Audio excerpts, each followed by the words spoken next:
tonight's episode, Target Red.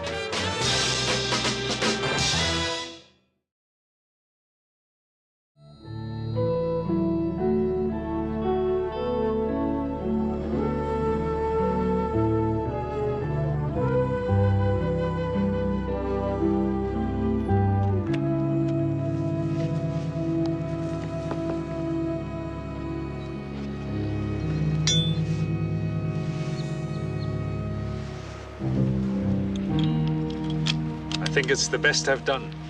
A beautiful specimen. The range is exactly what you requested. Silencer?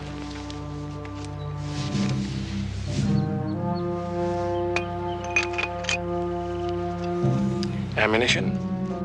Mercury tipped, neat, clean. It explodes like a small grenade.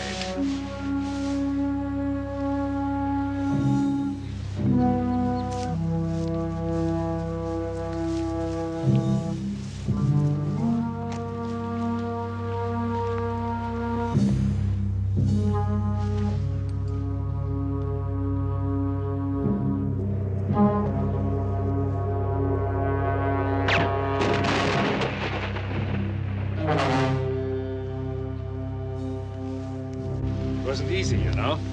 The time pressures I was working under. Normally, it would take me 4 weeks to custom craft so delicate a weapon. Well, you're being very well paid. True. But when I put this much of myself into an instrument, it's like giving birth. Well, your labor pains are most appreciated, Emil. Most appreciated.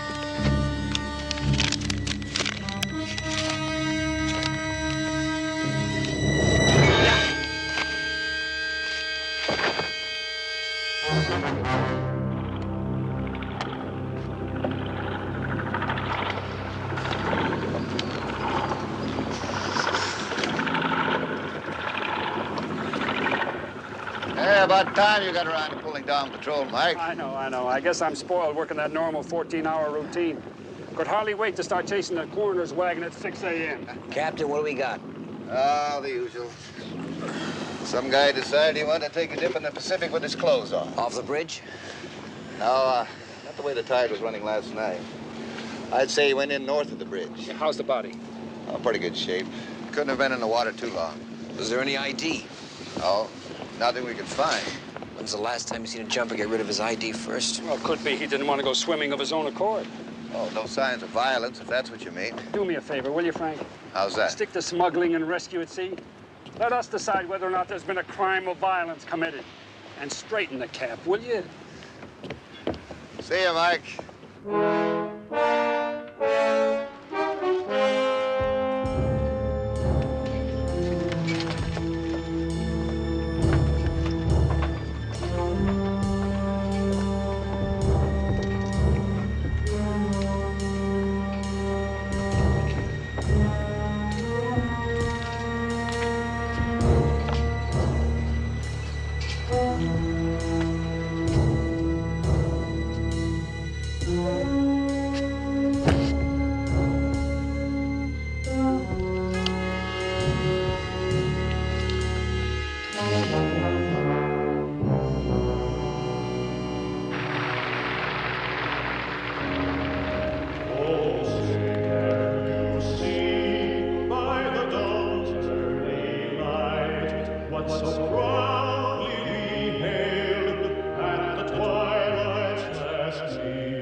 Think they'll miss McCovey and Marichal this season? I don't know. I don't follow baseball.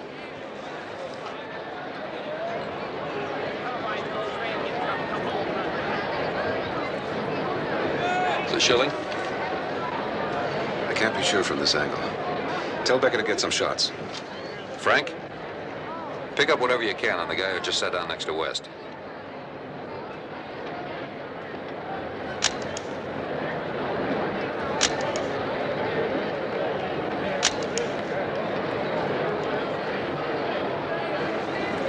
Found the boat satisfactory, I take it? It'll do. Your contract fee? Half in advance, half upon completion. Agreed. $125,000 was cabled this morning in care of your Mexico City account. Find a map in there. Tuesday's route on it. Time. ETA of the plane at International, 10:30 hours. There'll be heavy security at the airport and en route to the Trade Fair Center. So if you're planning any... What I'm planning doesn't concern you. It concerns me that you're probably going to get only one shot. And we're paying a hefty price to make certain that it's true. I'm the best, therefore the most expensive. If you didn't want the best, you wouldn't have gone to the trouble you did to find me. I have no argument with that. Then I suggest you concentrate on gathering the rest of my fee and leave the technique of the execution to me.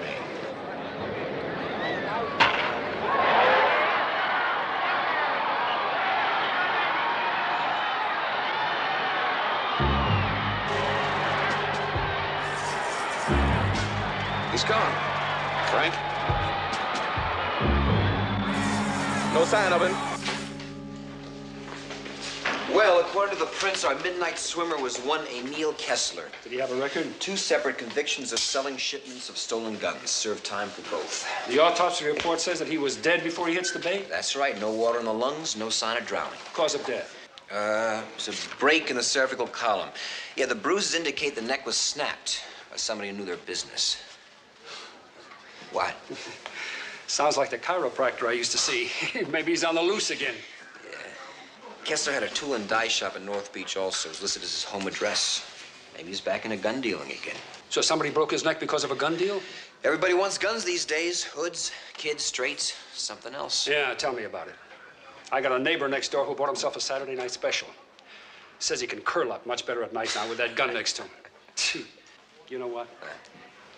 If I ever stop a bullet, it's not going to be on the job. It's going to be because of some neighbor. Some dear neighbor who thought he heard a prowl. Homicide, Lieutenant Stone. Yes, sir. Yes, sir. Right away, sir. Yes, sir. Right away, sir. Sure was. He wants me up there on the double.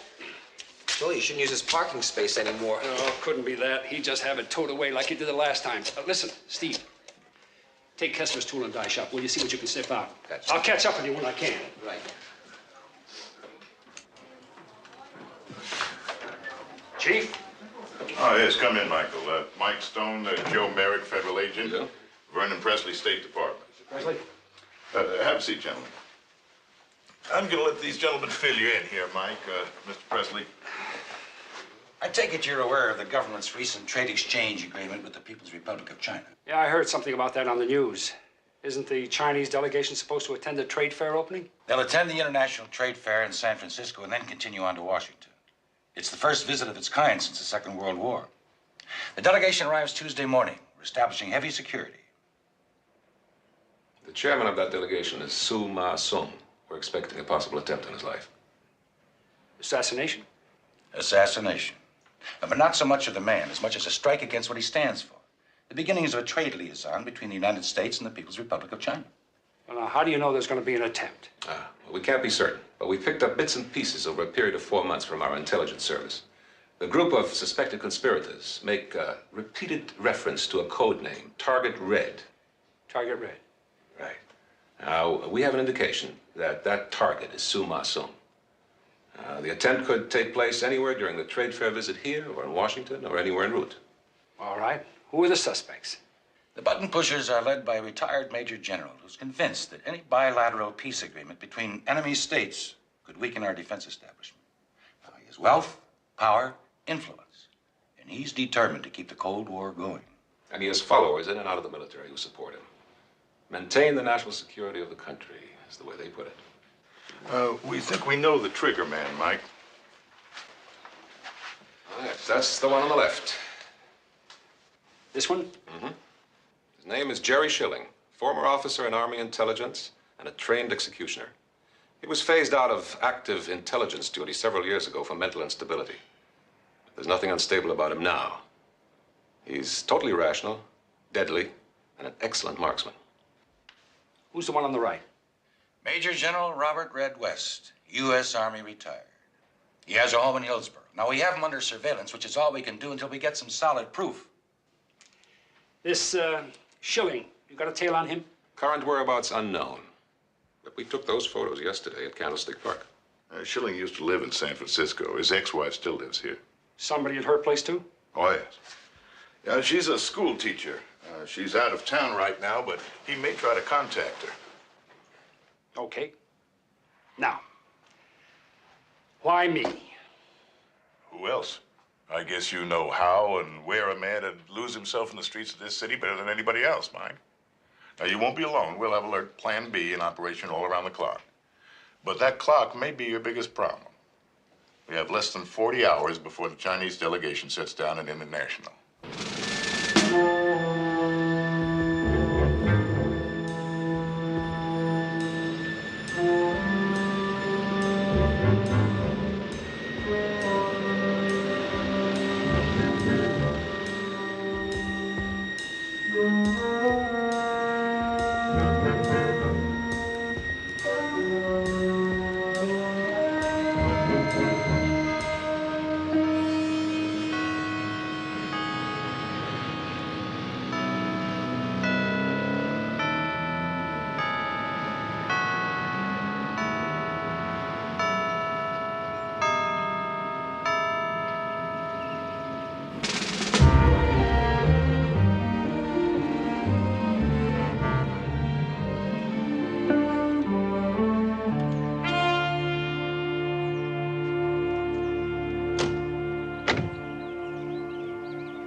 Sonny. Red?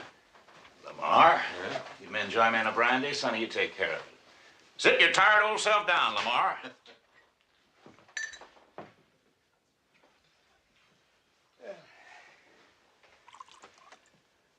You made the initial deposit? Everything's go. I'll transfer the rest of the money to the conduit account and make the necessary arrangements to cable to his bank. Is it washed? Chile, to Mexico City, to Miami. I don't like this business with Kessler, Red. Why did he have to be eliminated? He's the only one that links Schilling with us. How does Schilling plan to penetrate to the target? You wouldn't say. How can we be sure of him? Gentlemen, once Schilling's mind is committed, he becomes a skillful precision machine, dedicated to only one thing: the absolute destruction of the target.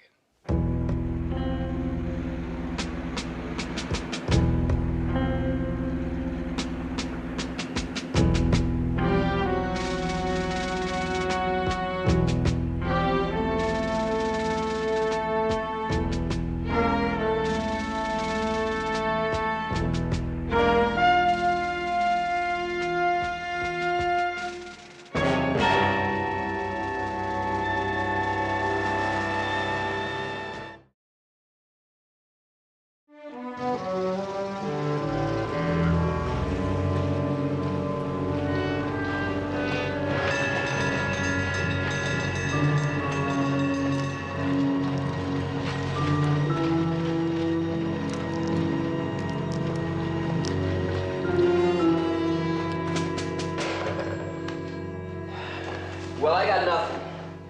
I have tried every snitch in this town who might know a new face. Nobody. Yeah, it's like trying to track a ghost. His whole life in San Francisco, the United States, seems to have dead-ended 4.5 years ago. First he goes to Europe, then Canada, but there's no record of him ever coming back to the States. Just happens to catch a game of candlestick. Yeah. He's got phony papers, all right, using an alias. Excuse me. Confirmation from Canada on the passport.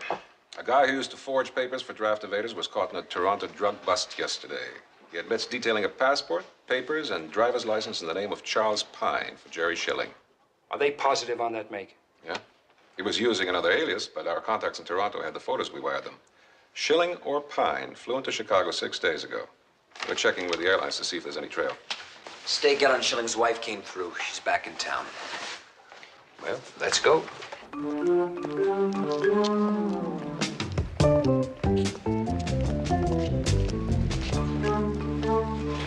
Top floor, apartment 5.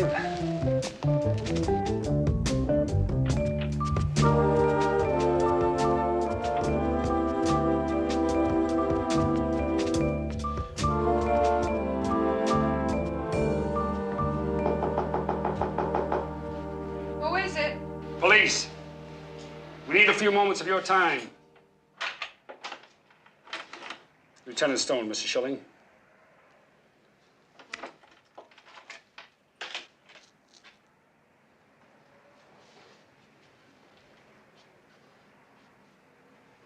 We'd like to ask you a couple of questions, but... Well... This is Inspector Keller and Mr. Merrick. Mr. Merrick and I have met. how are you, Myrna? I get by. I didn't think you'd remember me. Hey, and how are you? How are you today, huh?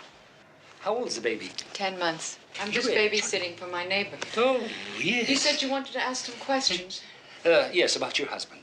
My ex-husband. What? What's your boy? Huh? Yes, when was the last time you saw him? Nearly 5 years ago. Was it here in San Francisco? No, to the best of my knowledge, he's been living abroad since then. Have you been in touch with him the last 4 or 5 years? Postcard letters? What is this about? You said you were the police. San Francisco Police Department, that's right. We have reason to believe that Jerry Schilling is in town somewhere, and we'd like to talk to him. Well, what does a federal agency have to do with this? Oh, it's just standard procedure. We're cooperating with the police. Standard procedure.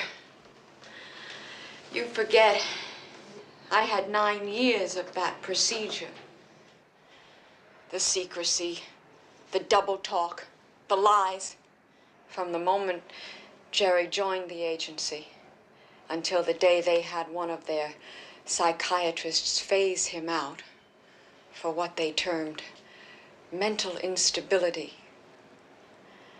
Our lives were 9 years of living hell in which he changed from a eager, bright-eyed idealist who loved his flag, loved his country, to a disillusioned, cynical, paranoid mental case who could take the life of another human being without blinking an eye. Oh, that is not necessary. I mean, we just want... Don't you tell me what's necessary. Where were you in the almighty agency during the trauma and the loneliness? Where were you when Jerry used to wake up screaming night after night until his mind snapped? Hush, Angel. Hush. Ma'am, let me leave you our number in case he contacts you.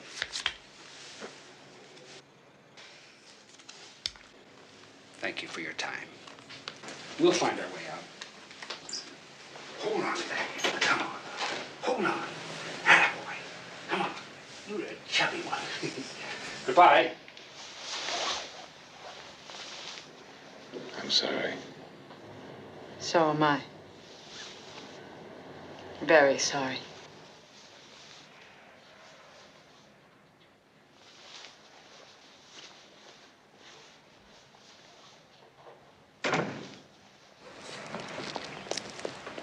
Why didn't you tell us you knew Schilling? Does it make a difference? Of course it makes a difference. Especially if we're being used for stalking some bureaucratic intelligence operation, yeah. Well, the last time I saw him was during the Bay of Pigs action. From what we just heard, you go back further than that with him. Well, we had a lot in common. We started at the same time. You know, Myrna was right. Schilling was different then, but then we all were, right? The whole world. You know, I remember Schilling and I were together at a party in Georgetown for JFK's inaugural address. Ask not what your country can do for you. I swear, we both had tears in our eyes. Ready to do anything, pay any price. And then, the Bay of Pigs, Laos, Cambodia, Dallas. I'll tell you, I've been divorced twice. I've got a bleeding stomach ulcer, a son back from Nam, a paraplegic, and a 15-year-old daughter, busted twice already on drug charges. I don't know where it all went. All the dreams of all the bright young men. You know, she says he's deranged. He's not. But he's deeply disillusioned, deeply. And with a man like Schilling, that's every bit as dangerous. And I'll tell you something else. If he's out there with a gun, we're gonna have to kill him to stop him.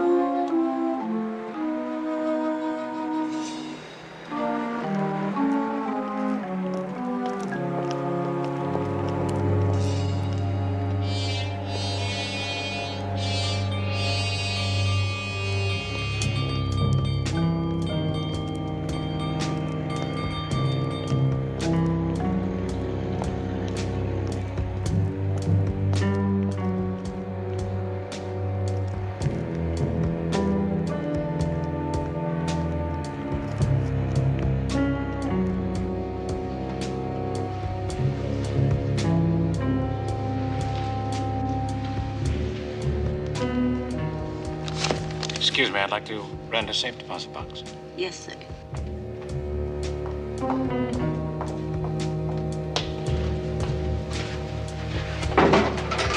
Just let one of the girls know when you're through, Mr. Pine. Thank you.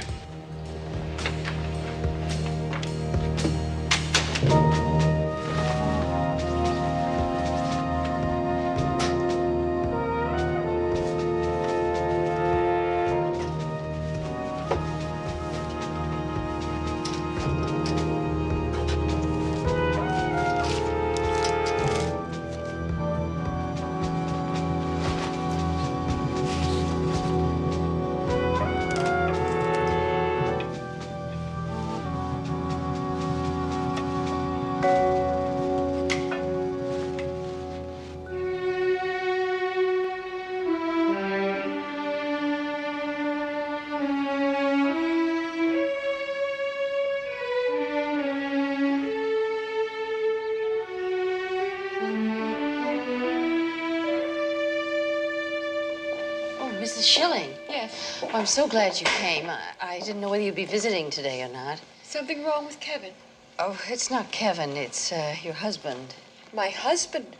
He said he'd been out of the country and he hadn't seen Kevin since he left. Well, we didn't see any harm in letting him visit, as long as he understood Kevin couldn't communicate with him. Where is he? He's with Kevin in the recreation room. I think Kevin might be afraid of him. You know how he is with strangers? I went in with him in the beginning, and Kevin turned his face away as soon as your husband sat down next to him. That was over an hour ago. I don't think either one has spoken a word since. They've just been sitting like that, both of them, like statues.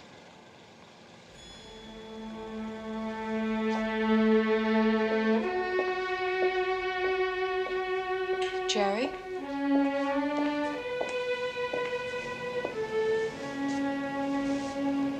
He doesn't speak yet. And he has trouble responding to strangers. I'm not a stranger, I'm his father.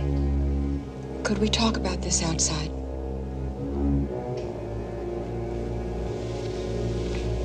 There's nothing to talk about. Jerry?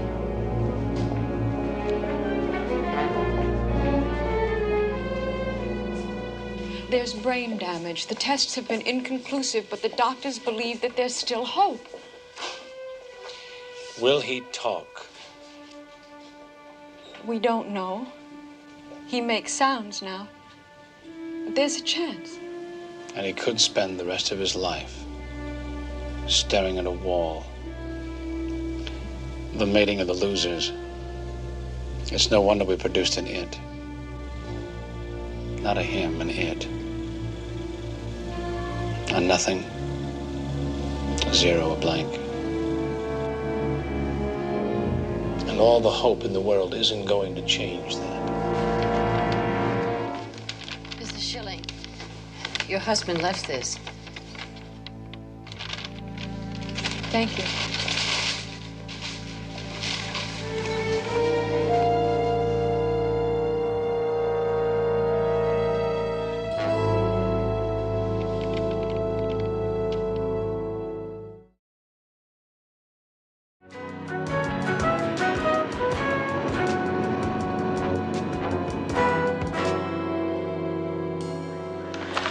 Mike, we got something on the Kessler case. I thought I told you to get off that case and give it to Berg. Wait a minute.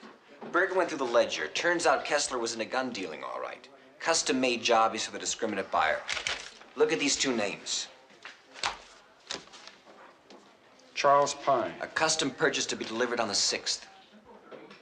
The day Kessler was killed? That's right. It's the last name on the ledger.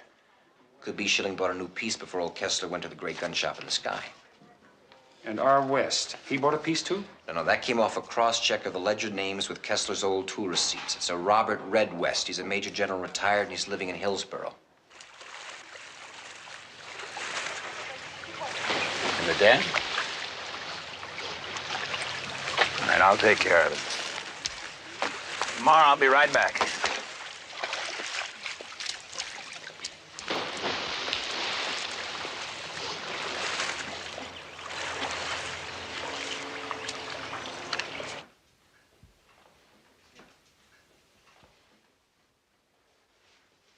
The real beauties are locked downstairs in the playroom. Everything from a Wild Bill Hickok Colt Peacemaker to a Russian automatic rifle I got off a North Korean general. That's where you picked up the nickname Red, isn't it? Hey, you've been reading my press clippings. Yeah, that seems like a lifetime ago. Did an Audie Murphy. Held this little hill in North Korea against the commies. Did a real blood and guts. Held the hill against their advance. We wiped out some of them. They wiped out some of us. Picked up a chest full of ribbons and that moniker Red.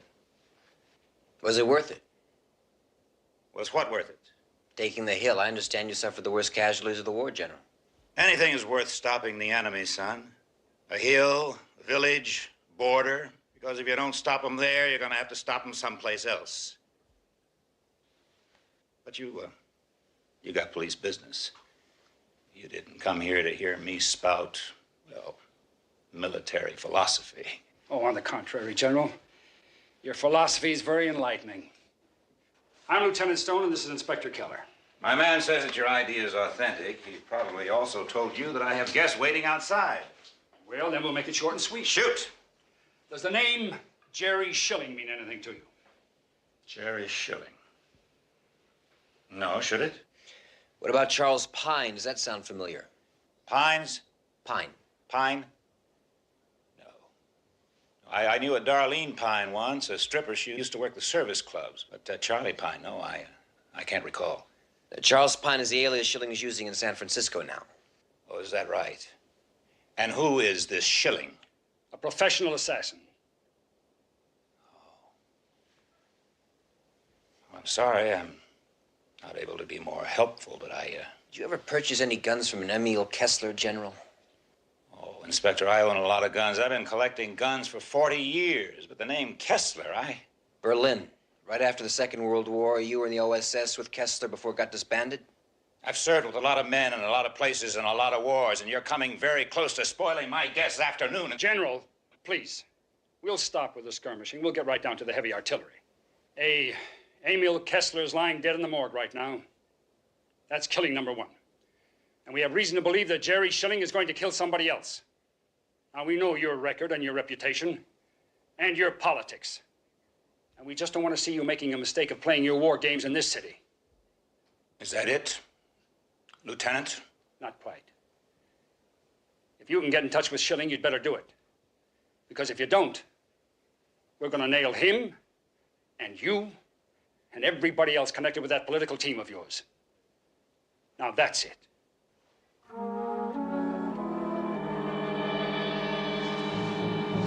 You know where the door is.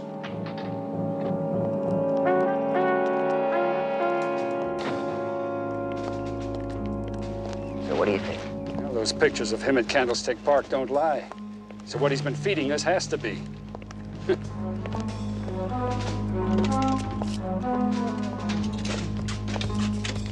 Inspectors 8-1 to headquarters.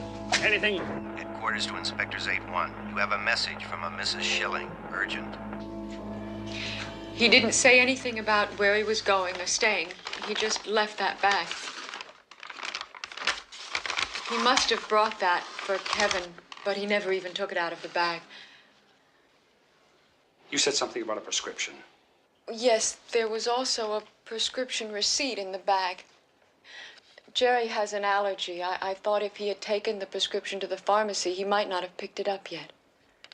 I'll have the Marin County Sheriff's meet us there. We appreciate your time. Thank you very much. Lieutenant, would it be all right if I kept the toy?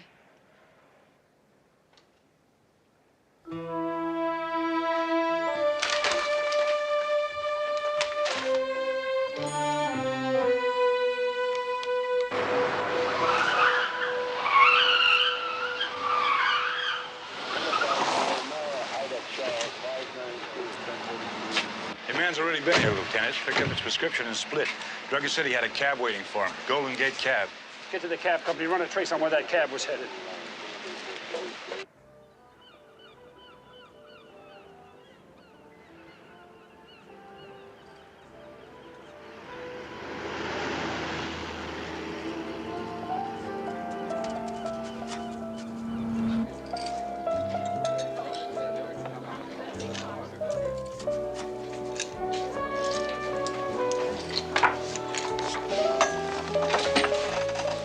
Hi. Hello. You look very alone, I came here for a quiet drink.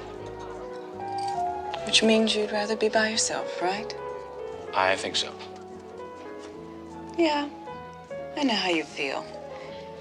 At times when I get wound up and I just think I want to be alone. And there are times when I just think I want to be alone. But what I really need is to be with someone. You know what I mean? How much? What? You're hustling. How much? You don't waste any time, do you? Not as much as you do. 50.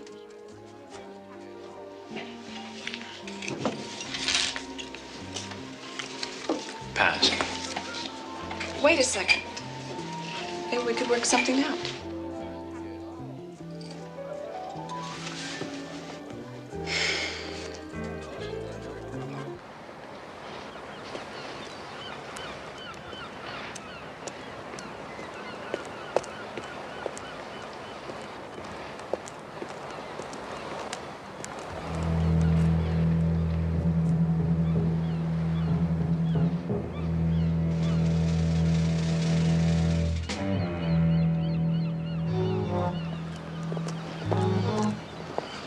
Uh-oh, trouble.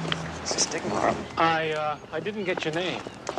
Yeah, and I don't think you're going to. Oh, hey, come on now. I've changed my mind. Are you sure? What can I say? You're irresistible. I'll call you later. I took a cab here. So, which one is yours? The white Mustang.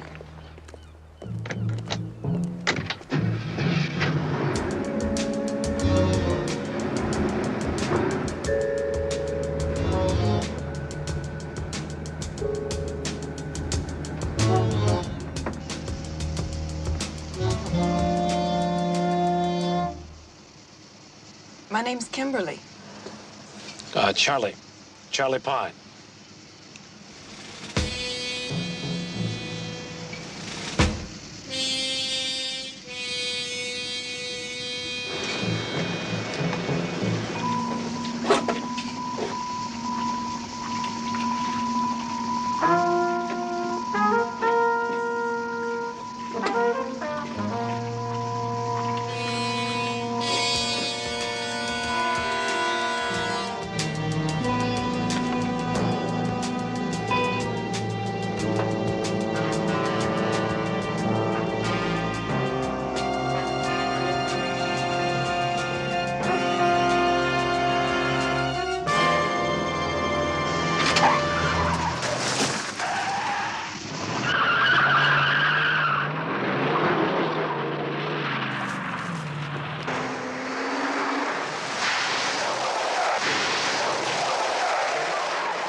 Schilling.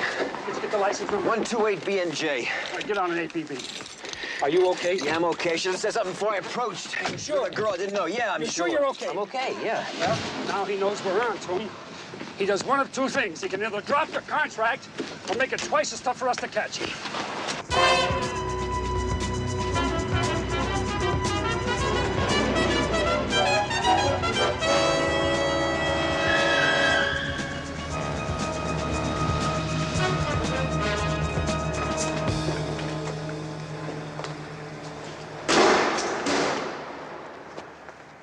You got some kind of a death wish?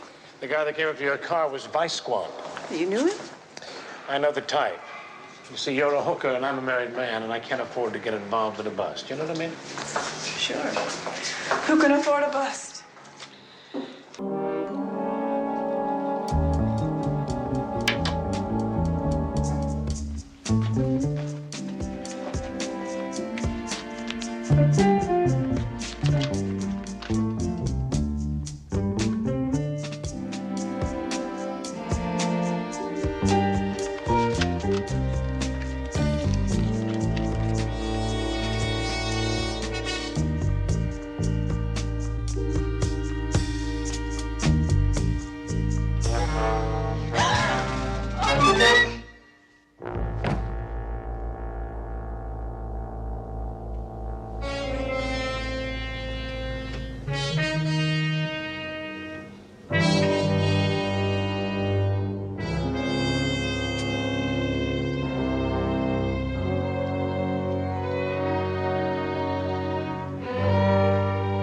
You can. Now.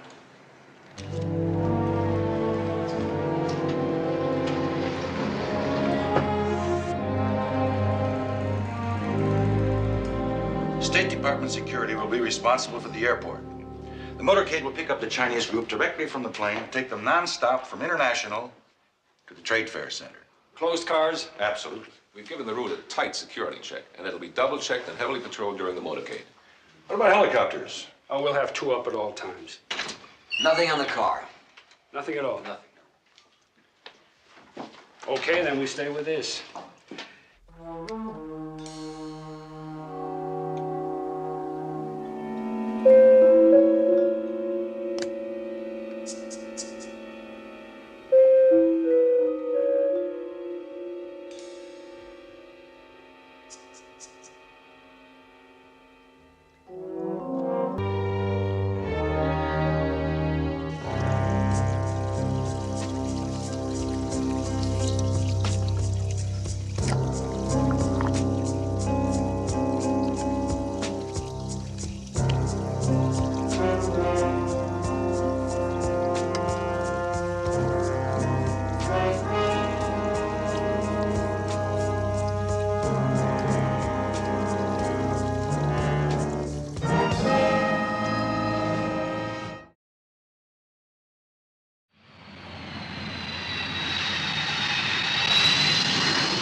Suma Sung, head of the Peking Trade Commission and leader of the delegation from the People's Republic of China, is the first to disembark.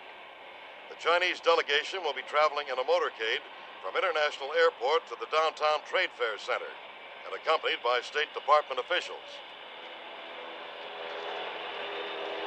Chairman Sung, on behalf of the State Department, I wish you welcome.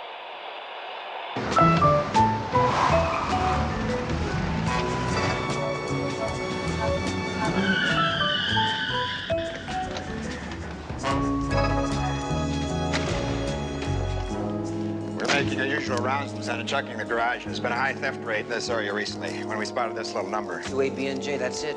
Registration on the steering column lists a Kimberly Young, this address. We checked the lobby mailboxes, apartment 806.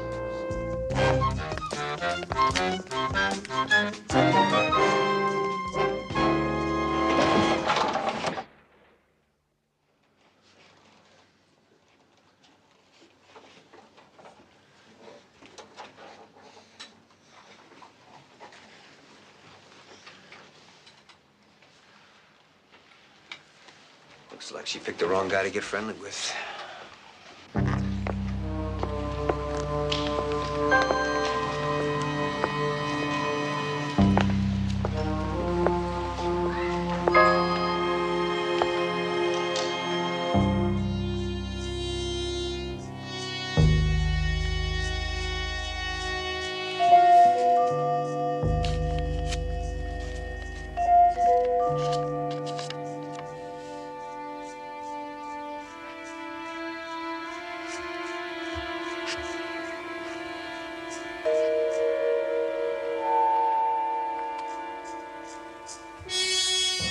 We're not looking for a beard anymore.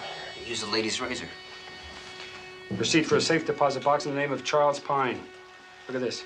At a bank address on the motorcade route. Here we go, Mr. Pine. Let us know if we can be of any more help.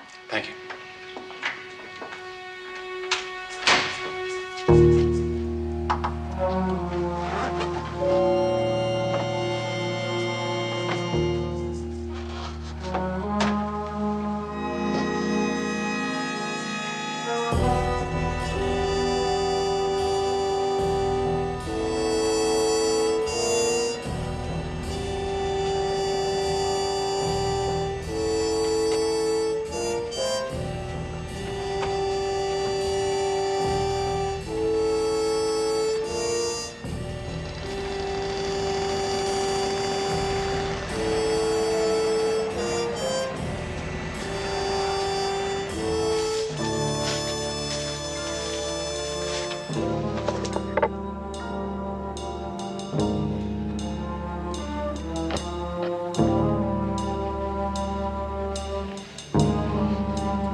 Lieutenant Stone. Yes, sir. What can I do for you? I'd like some information about one of your customers.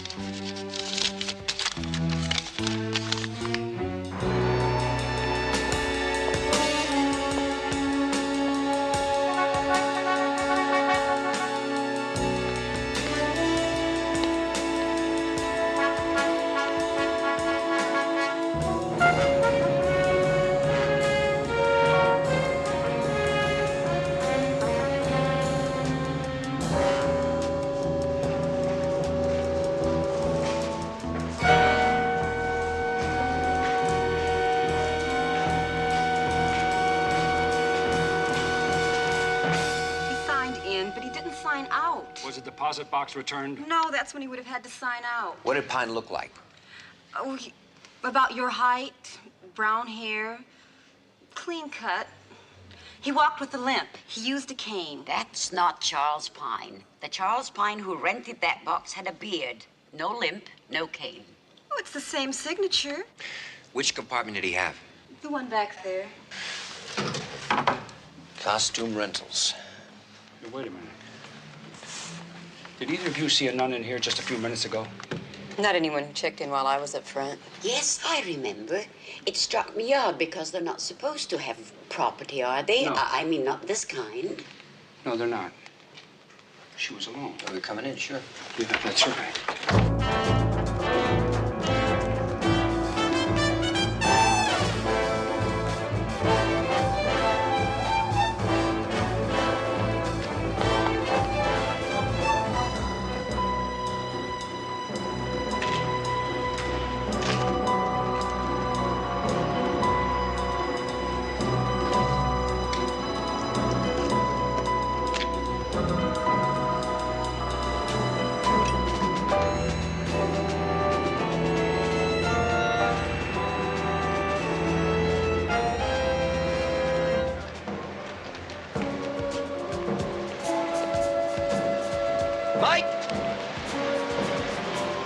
Mike, what do you think?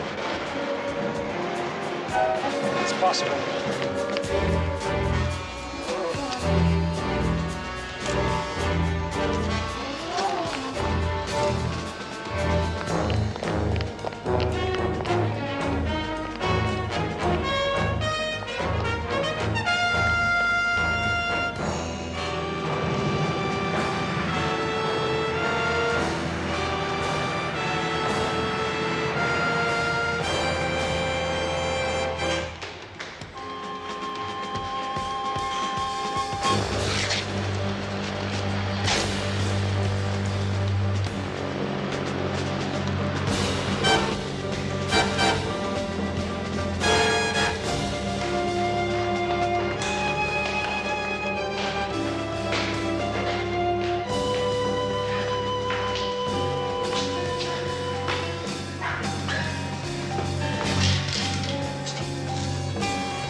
Shilling, hold it!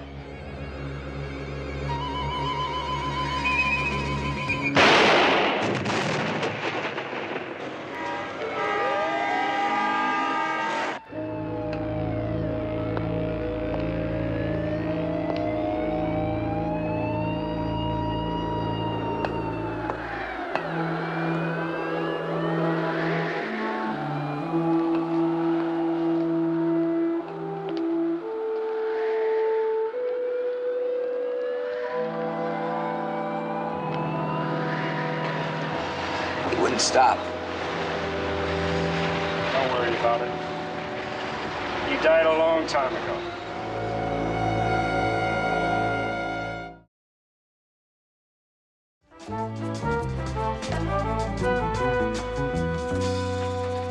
Better have something more than a few snapshots of me and a ball game to build a case on, Lieutenant. Don't you worry about it, General. We'll throw something together to make it work. Conspiracy to commit murder? Well, that's for openers, yes, but I wouldn't be afraid about being alone. Doesn't change anything, you know. Military action, assassination, it's all the same. Stop the enemy, one place or another. Hills, villages, borders? Exactly. Right.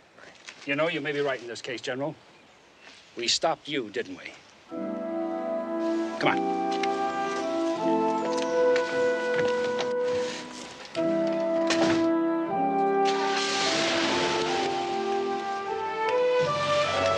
Living without a home, without a country.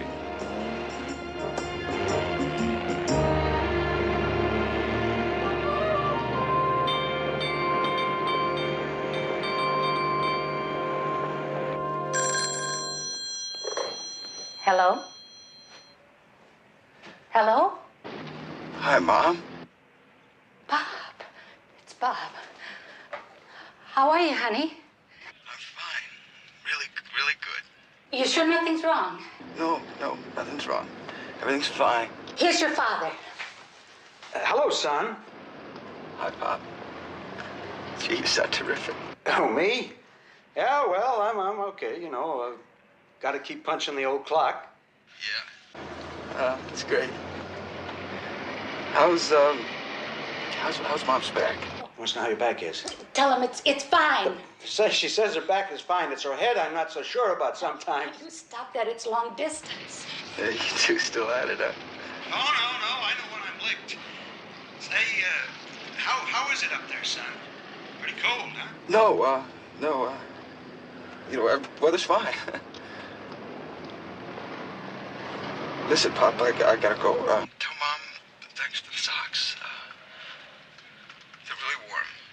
Hey, it's about time for you to pick up the old evening sports page, isn't it? Yeah, just about. Well, take care of yourself, son. Yeah, goodbye, Pop. We miss you, honey. We miss you so much. I miss you too, Mom. Take care.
Son, Bob's on?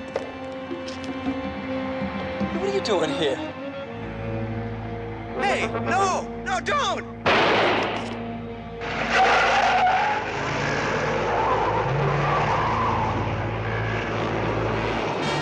Sure, I'll meet you. How about somewhere between here and where you are? Let's say, City Hall Plaza. In a half hour? All right, I'll see you then. Right, that's a date. Government's got a make on that Front Street shooting. Who was he? Robert Emery Zahn, United States Marine Corps. Wanted for desertion. Where, Vietnam? Mm-hmm. Failed to return to his unit after R&R from Hong Kong. 1969. 69? That's a long time. It certainly is. What have you got? Well, oh, I got the ballistics report. Something wrong with it? No, I was just thinking, 4 or 5 years on the run, halfway around the world, and bam, you're dead. You're right. Bang, he's dead. Yeah. What? The slug they took out of him is a 9mm with a bullet weight of 94 grains? Yeah, I saw that. What do you think, a foreign make? 94 grains, it's gotta be. The only gun I know that can take a load like that is a Russian service automatic. Yeah, it's either a Stechkin or a Makarov. They used those in Vietnam? Oh, they sure did. So where you going? Don't worry, it ain't Moscow. Zahn is a local kid whose parents live over on Colfax. Will you talk to them? Yeah. I've got a date with a government guy named Carson. I'll pick up what I can on this kid's background. Enlisted U.S. Marine Corps, Camp Pendleton, Vietnam. Echo Company, 2nd Battalion, 3rd Marines. Promoted to corporal. Mustard? Yeah, thanks. Bronze Star, Purple Heart. Made squad leader of the 3rd Platoon's Alpha Squad. AWOL, September 29, 1969. Surfaced in Toronto, November 10. When did he come here? Well, this is the last report. Still has him in Canada. Oh, yeah? I thought you government guys had everything wired right down to the last minute. I guess I'm gonna have to write my congressman. Come on, what do you want? The report's only 10 days old. Well, that could mean that he wasn't in town more than a few days before he got shot. No, he couldn't have been. Let me ask you something. Why would he come here? He gets collared, he goes up for years. Some trouble he's running away from up there?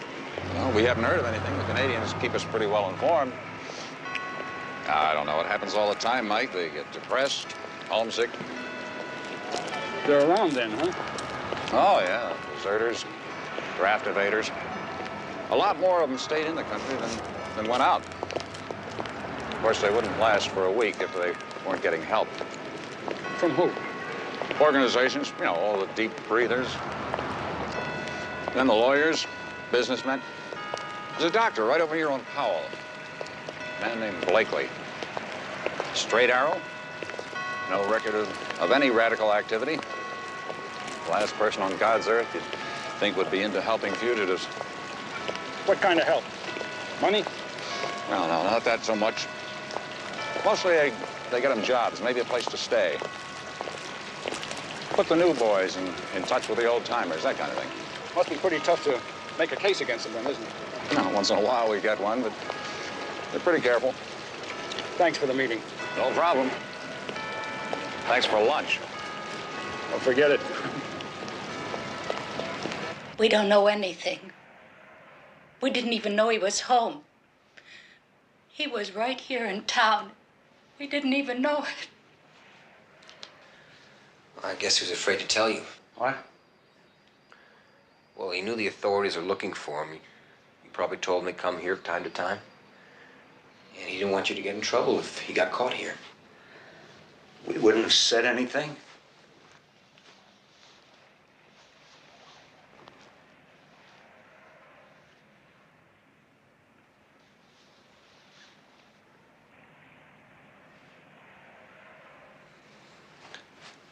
Who's the girl? I'm sorry. The girl in the picture. That's Kathy. Guess we should call her. Sir, if you'd like, I can tell her. Tell her what? That he died a coward, a deserter, a traitor? No, that he's dead, that's all. That's all? Well, that's not all. That's not anything. Tell her why he died. Tell me. Explain to me so I can understand. All right, maybe he was wrong. But was he so wrong that somebody should kill him? Was he? Mr. Zhang, we don't know who killed him or why. And maybe you don't care very much, huh? Maybe he's better off dead. No. No, we care.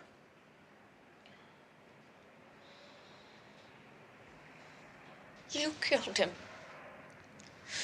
You and all your friends with their stupid badges and your guns that you think make men out of you. Now you can close your books on the desperate criminal Robert Zahn. Kathy, I'm not trying to close the book. Just fill in the blank pages.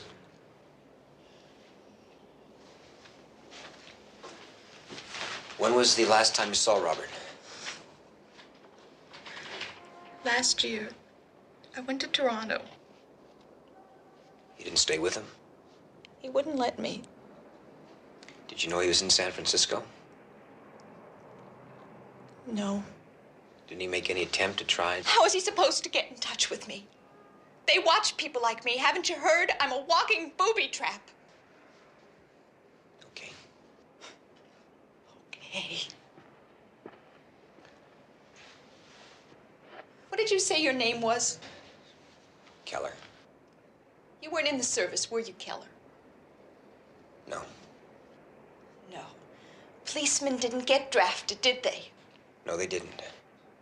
So you stayed at home and chased the ones who did. Kathy, I'm sorry, but I'm not the enemy. Who is Keller?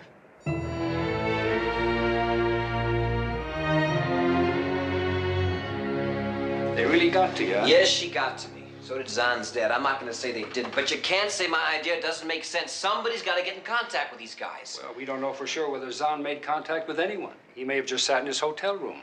You said yourself the first thing he probably did when he got to town was to make contact with the deserters. No, I didn't say that. I said that was the government's theory. You got a better one? You're really hot under the collar, aren't you? Forget it. All right. Let's say you go undercover. What makes you so sure you can find these people? I'll get in contact with the doctor. Have you got a cover story? No, not yet, no. Well, you're going to need one. Where are you going to come from? Canada? Yeah, I guess so. Well, then you're going to need a Canadian ID. So you better see Sergeant Diaz on intelligence. And those clothes, oh, those clothes. Now, you better get a store label for those clothes. You saying it's okay? No, it's not okay. What, I can't do it? Yes, you can do it. But I want you to call me every 2 hours. Hot or cold, every 2 Mike, hours. come on. 2 hours. Okay, 2 hours. Is that it, Mama? No, it's not all. Now, we've been through a lot of scrapes together, haven't we? Yeah? Well, I don't want to lecture you. I just want to remind you. I want to remind you that politics and police work don't mix. These boys that you're going to try to hook up with, they broke a law. And because they broke that law, some people think they're criminals. Other people think they're heroes. Now, as far as you're concerned, the only thing that matters is the fact that you're carrying a shield.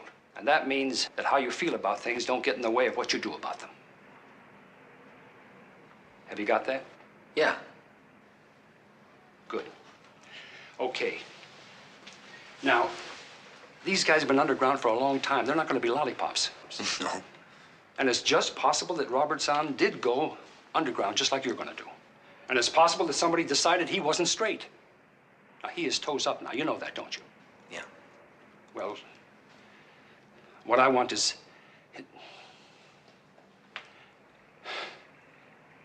I want you to be heads up. So do I. Thanks. Oh, and this time I'm asking you, don't get a haircut.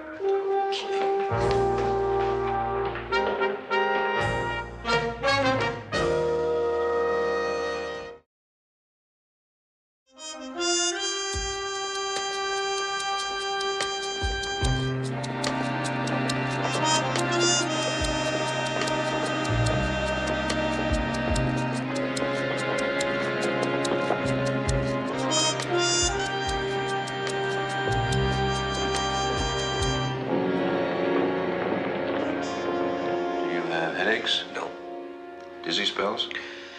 No. Vomiting, nausea? No, I'm all right. I mean, there's nothing wrong with me. One of us seems to be a bit confused. You do know I'm a doctor. Yeah, I know, but that's not what I had to see you about. See, I got into town yesterday, you know, and I'm pretty broke. Well, I had an okay job up in Canada, but I lost it. Well, see, the thing is, I don't know anybody. And if I could just find some other guys in the same boat, you know, maybe they could help me, you know, until I got squared away. That's all very interesting, Mr. Murdoch, but I'm still not sure why you came to me. I need help. I can see that. How about Traveler's Aid or one of the city agencies? I'm a doctor. Right, Benjamin Blakely. That's me. Right. And how did you get my name? Zahn, Bobby Zahn. Zahn. Yeah, see, I'm on the run, too. I'm a resistor, and Zahn, he was a deserter. And I was in Toronto, I don't know, a couple of weeks ago, and I told him I was going to try to make it in the States, and he gave me your name and told me you could turn me on to some of the guys down here. Well, he told you wrong. I don't know anybody named Zahn. Oh, Doc, and come I on. certainly don't know the shut me people out, you're Doc. trying to Please give me a locate. break. Come on.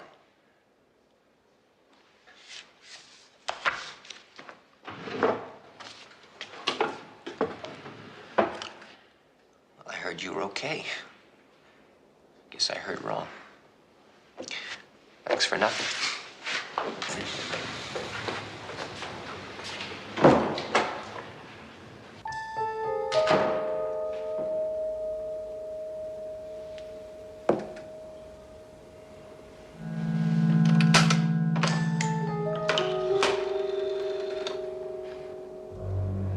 Miss Collins, would you get me that young man's address?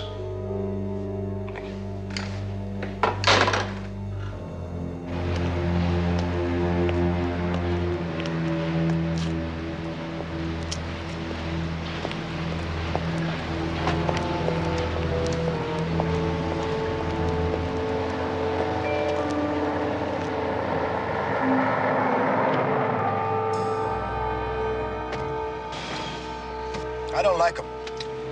Well, he's been in Canada. What makes you think that? There was a book of matches from some bar and grill in Vancouver and a sweater he got in Toronto. He doesn't have a letter. How come he doesn't have a letter? I don't know. But sometimes you have to take a chance. Yeah, why? Come on, Val. How would you like it? How would you like it if he turned out to be a Fed?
Can you tell me anything about this boy?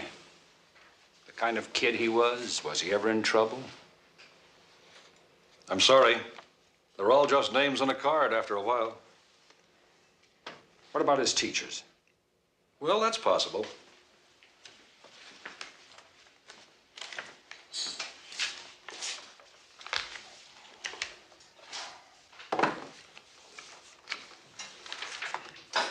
Here we are. Robert E. Zahn, class of '67.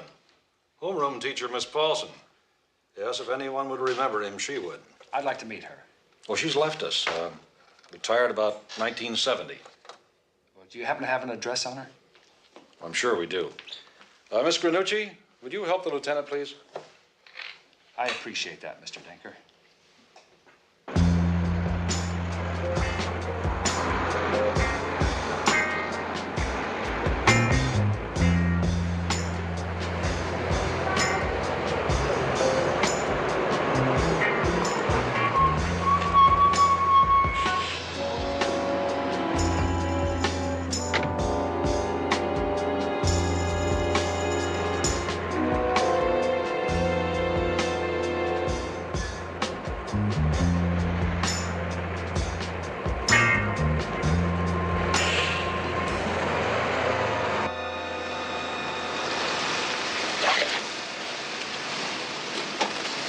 Mrs. Paulson. Yes? Lieutenant Stone, San Francisco Police Department. I'd like to talk to you about one of your former pupils, Robert Zahn. Well, I don't think I want to talk to you about Robert, Lieutenant. If he's in trouble with the government, that's his business, not mine. Well, I'm afraid it's more than trouble. He's been murdered.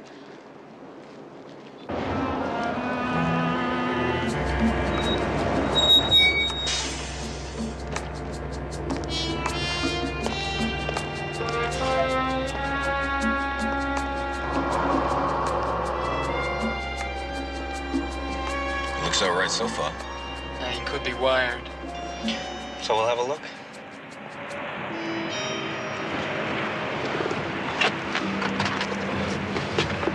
How did it go?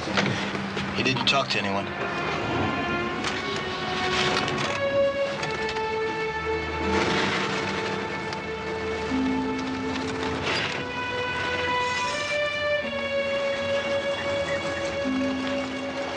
How you doing? I'm Murdoch.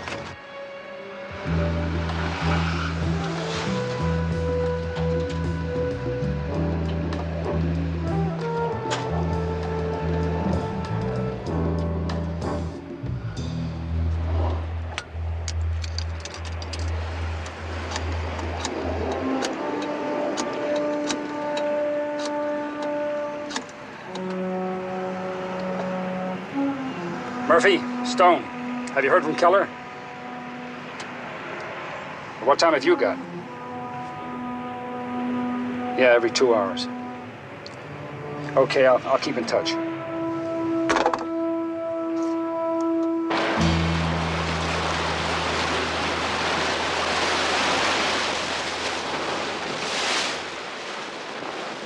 You see, Murdoch, it's like we don't know who you are. I mean, you could be anybody. Right. See, when someone from the outside gets in touch with us, well, they usually have this letter of introduction or something we could check out. Yeah, well, I've never been into the, the exile community thing. You were somewhere, brother. Sure, I've been a lot of places. I was in Red Deer, Winnipeg, even Glace Bay up in Nova Scotia. You name it, I probably washed dishes or cut timber or something. Where were you drafted? Pennsylvania. Well, I never took the step. I just caught the first bus heading north. How come you're here? I mean, here with us. Yeah, I guess that's what we really want to know. Right. Well, I was in Toronto about 2 weeks ago, and I stopped by the committee to see if there's anything new about amnesty, and I got talking with this deserter, Bobby Zahn. Any of you guys know him? Anyway, he told me he was going to try to make it in San Francisco, underground. And I said, well, how do you do that? And he told me about this guy, Blakely, Dr. Blakely. I still don't answer the question. Why I'm here? Right. Well, right now, man, I wish I knew. I don't know, I left Toronto, I was heading west, and I couldn't get a job. I had my thumb out, and I started thinking about it. Why not? Why don't I give it a try? And now I'm here. Murdoch, come here.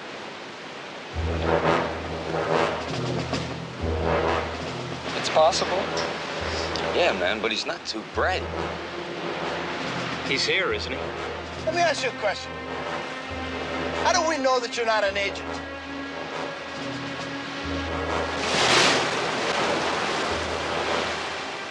You gonna throw me over just in case?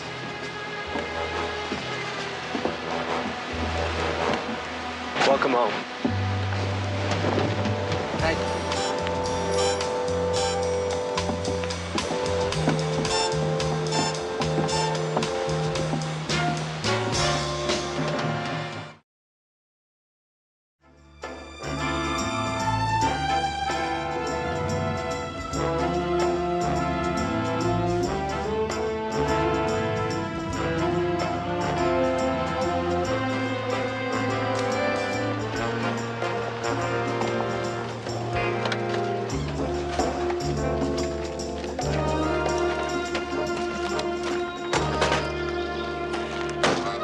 Well, this is it. Was it okay to take this thing off? Sure. Oh, Welcome to the home for wayward boys. well, thank you. Whose place is this? Belongs to Harris. What, do you own it? Yeah. Yeah, you can just dump your gear in one of the empty rooms, all right? Show them around. Hey, thank you. Thanks a lot. It's Canford. Bell, and I'm Powers. We go by last names. So much for the formalities. Let's grab a beer. So now you know who's the officer and the gentleman in the crowd. Yeah.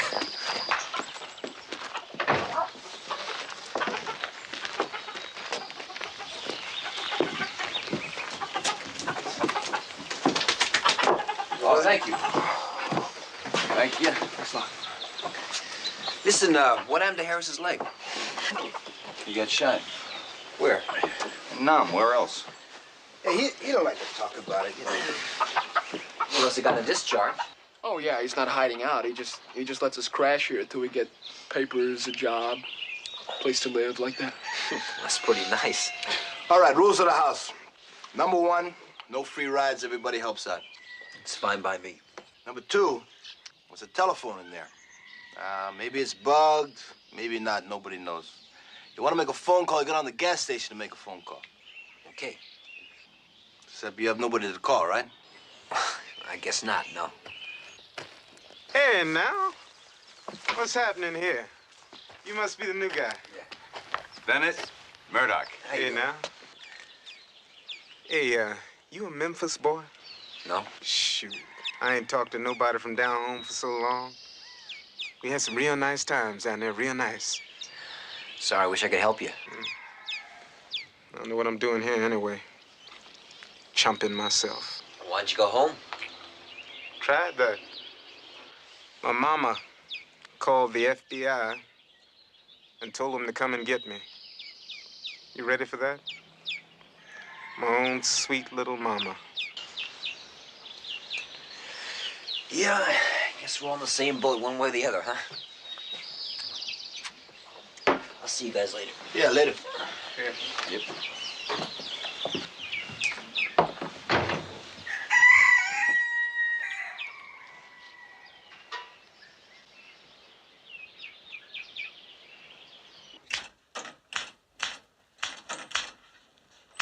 Hello?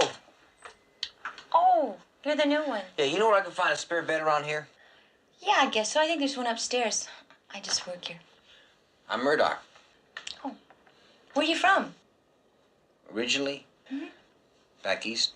Oh, originally back east. That covers a lot of ground. Well, if I was gonna tell you, I was from Coatesville, Pennsylvania. You know where that is? Are you kidding me? Coatesville, Pennsylvania? And here I thought I was so well traveled. If I said I lived on Blicker Street, played third base for Union High School, you would know whether I was lying or not, now would you?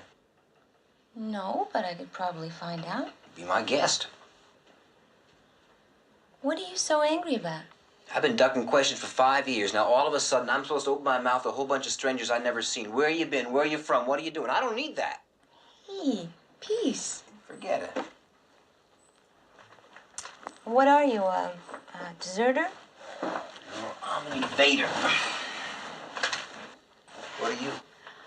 A writer, cook, listener, a friend of Ron's. Ron Harris. Mm-hmm. That sounds like a busy schedule. This sure is a nice farm. Where are we? Well, that's not on the schedule. You'll have to ask somebody else. Well, sure is nice to know I instill so much confidence. I'll see you later.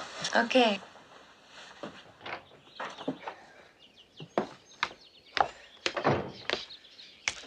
But he touched it.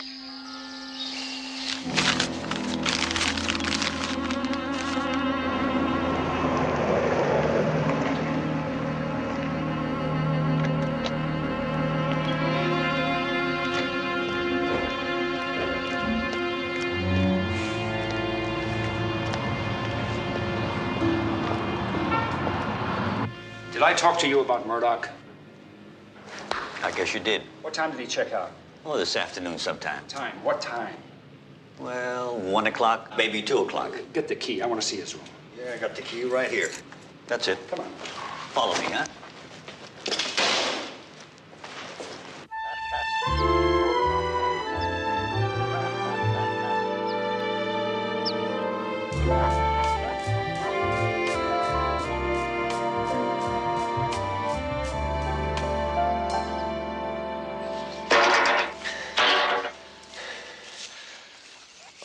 man. It's gonna be a hot one. Yeah, it sure is.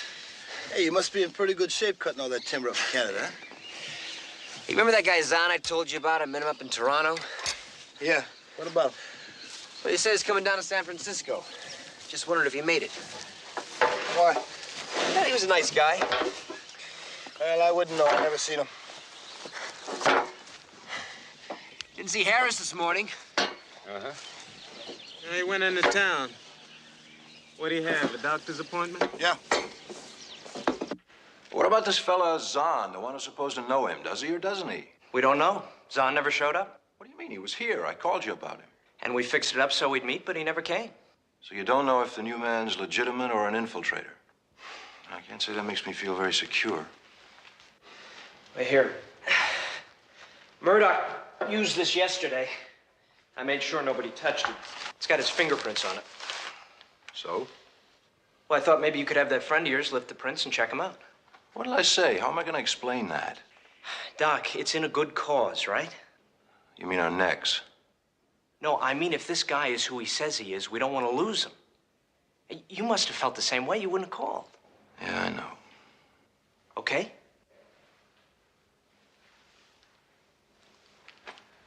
I'll try.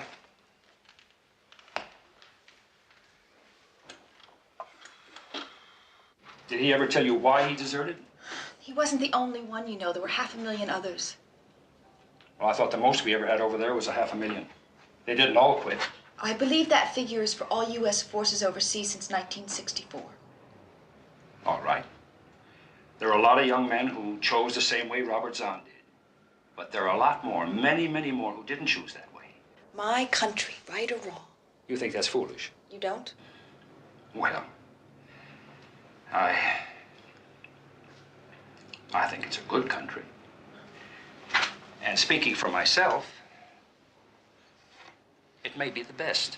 Because I think we have a pretty good system of laws. And laws should never be changed, huh? I didn't say that, did I? The bad ones and the outdated ones, of course they should be changed. And I think they should be challenged, but if you're going to break a law that is still in effect, well, then you better be able to take the consequences. Bob knew the consequences. I'm sure he did. Miss Hollander, I don't want to argue with you about the war. Robert Zahn had a very good service record. He was decorated, he was promoted.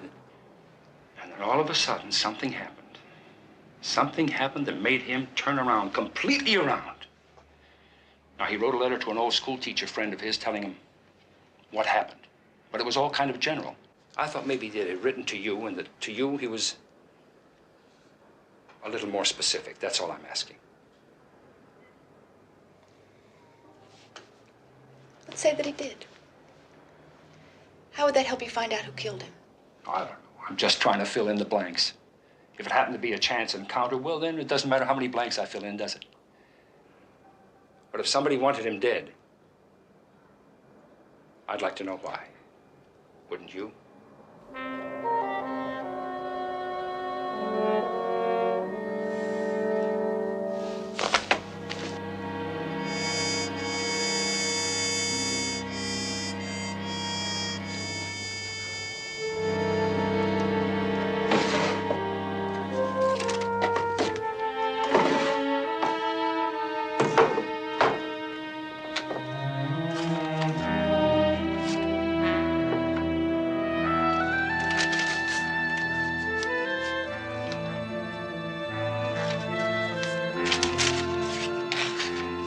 This letter was written on August 23rd, 1969. Bob was in Hong Kong for rest and rehabilitation.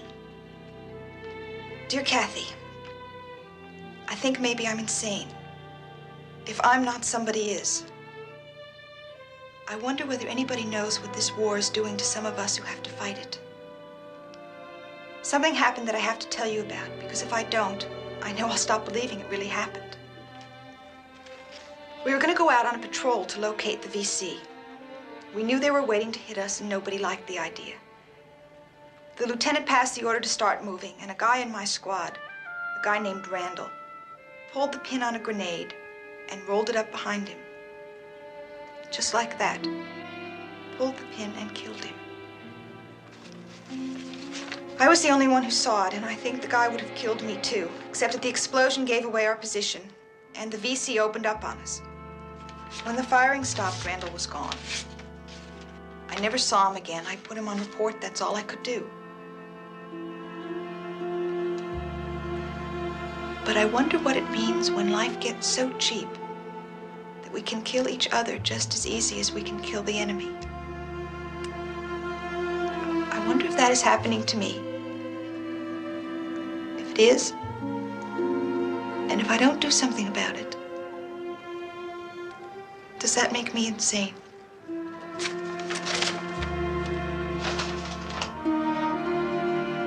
The next time I heard from him, he was in Canada. May I use your phone? Help yourself.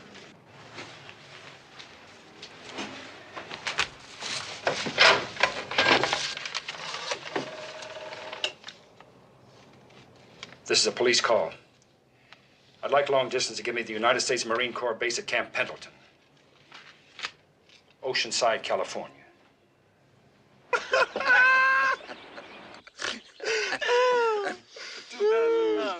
But what I want to know is why is Vale so uptight? Oh, he's all right. He spent a long time in Nam, and I guess they had a rough time. Wonder if Bobby Zahn ever made it. Hey, wasn't he that guy who made contact last week? I think that was Zahn. Yeah. Any of you guys want anything from the store? Hey, give me a Hershey bar. A fat woman with money. Wait a minute, I'll give you a hand.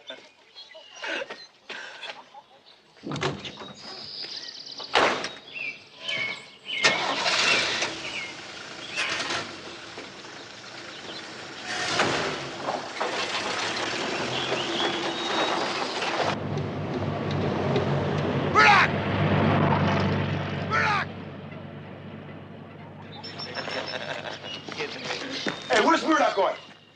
To the store.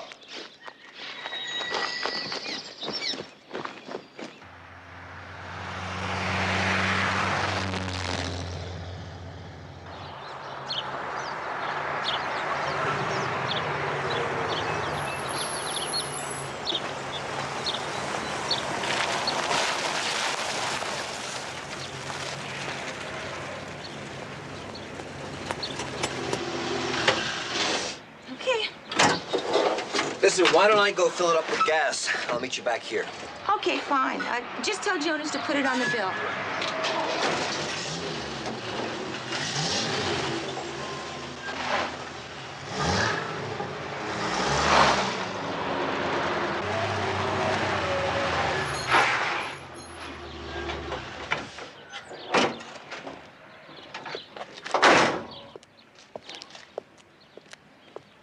Anybody here?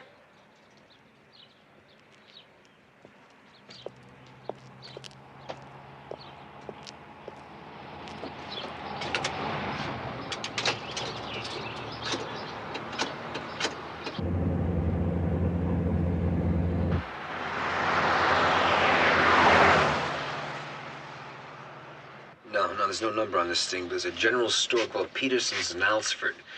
Right across the street's a one-pumper station. It's, I don't know, maybe 40, 50 minutes out of town, probably between you and Modesto. Say, that's an awful lot of real estate. Listen, this is what I picked up. A Marine in Zahn's outfit fragged a lieutenant. Zahn was the only witness. The guy's name who did it is Randall. Now, I've got the Marine Corps looking up his service record and his description. Okay, I'll check it out. Wait a minute, hold on 1 second. Hey, mister! Where are we? Where is this place?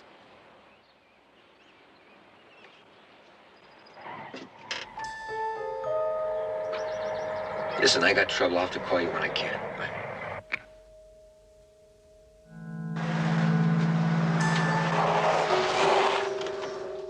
Hey, what are you doing, man? Well, you told me to use that phone. Yeah, I thought you said you didn't know anybody. Remember the chick. Where, from Canada? And I'll have to answer all your questions. My tail is tied to yours, brother. And you've been asking a lot of questions around here. About time you answer some. Yeah, and you just back off.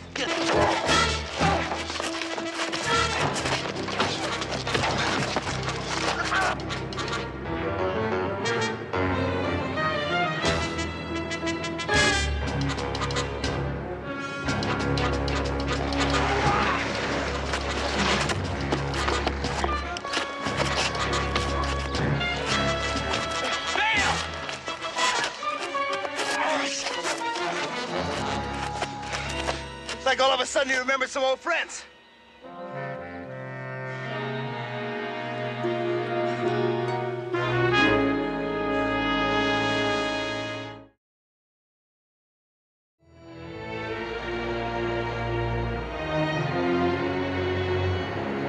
There's only one way they could have found him. You told them, and I want you to tell me where he is. I'm gonna call my lawyer. You do that. But you listen to me. This has nothing to do with politics. It has nothing to do with the Vietnam War, whether it's right or whether it's wrong. This has to do with the cop. And if anything happens to that cop, if he is killed or hurt in any way, I promise you, you're going to be the fall guy. Now go on, call. You really think he's in danger? Did you ever hear of a kid named Robert Zahn? Yes, he was here a few days ago. Why? He's been murdered. And we think one of your good friends pulled the trigger. I think he's an agent. That's your problem. Yeah? Well, I got the answer to it right Hey, here. now, hey, come on, man. You don't need that. Get away, Val. Let's hear some answers, man. Or what? You gonna kill me like you did Zahn, that lieutenant? What are you talking about? Bad news, Vale. Or is it Randall? Either way, if you kill me now, you're gonna have to kill every person here. How do you know that Zahn was killed? Because I saw the body. He was shot to death last Wednesday after we made contact, and the bullet came from a Russian automatic, probably that gun right there. He's a cop, man. Later for this. Hey, hold it, hold it! What do you mean, hold it? I'm looking at 5 years in the joint. Now let's take it easy. Let's cool out. Now let's put it together. Now how about it? Are you an agent? No, I'm not FBI. I'm not military intelligence. Like the man said, I'm just a cop, okay? I'm on a murder case. You got that? A murder case. Oh, yeah, I believe that. It doesn't make any difference. It's him or us. Well, isn't it? I mean, how else do we get out of this? I don't believe this whole thing. What are you? I thought you were supposed to stand for something. But what is it? Killing? Get him before he gets you? You could have had all that you wanted in Vietnam and been heroes for it now if that's all you cared about. I thought you were supposed to be different. Hey, look, I realize I'm not exactly a neutral observer, but you guys have been on the run for a long time, getting dumped, spit on. And for what? So you can kill me now? Come on. Randall, we're gonna go in. Name's Vale. No, I've never killed anybody. I don't know anything about this guy, Zahn. I'll take it. Whose gun is it? It's mine. Picked it up in Nam. And you picked up Zahn? That's right. What happened? I went to meet him. He didn't show up. No, he showed. Yeah, he showed just like me. And you left him, Harris, just where we found him. Were you there? No, and I wasn't in Nam either. Maybe that's why I don't understand how you could kill your own kind. Give me the gun. Hey, look. You got anything to do with this, Zahn? That's right. Zahn saw this guy frag his own lieutenant. Shut up! You have got no right to judge me. I'm not judging you. They are.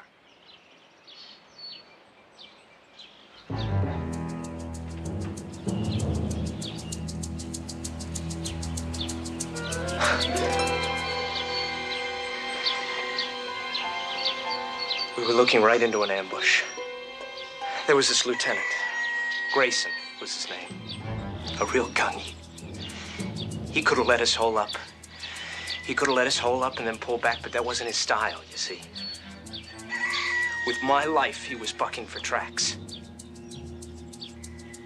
He passed the order to move out. I figured it was either him or me, so I...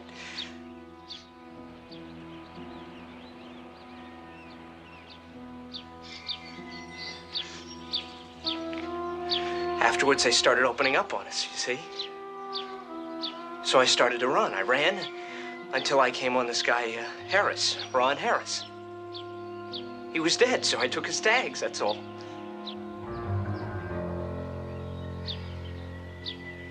It was then that I stepped on that mine. I was out there for 3 days before they picked up what was left of me. And Zahn was the only guy who saw it. That's right. But I figured him for dead.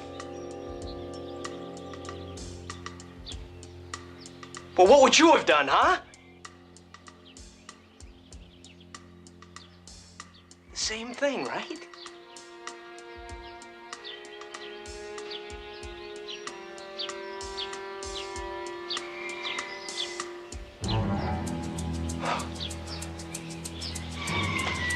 Okay. Okay, I understand. I don't understand. You could do all that. Why this? Guilt.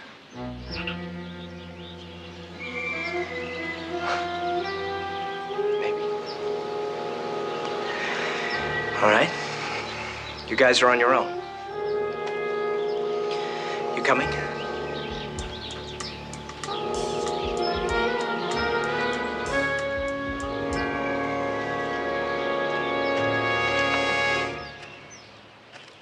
Vale, give me the gun. No! You're gonna have him, man. Not with this. Okay. Oh, please let him go. I mean, it's all over, isn't You it? want to tell Bob Zahn that or his family? Any of you want to tell him that?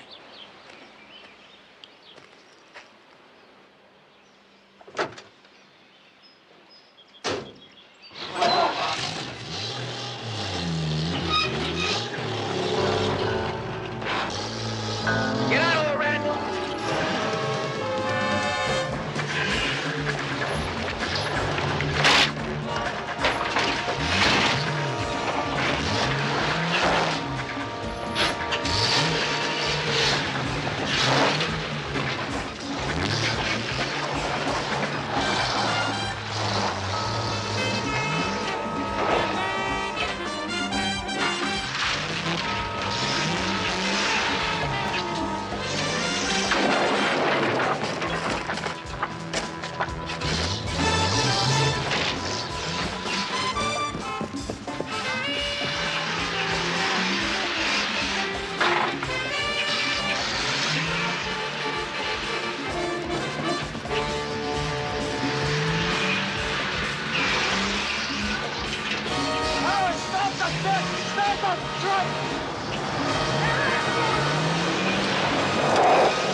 Thanks.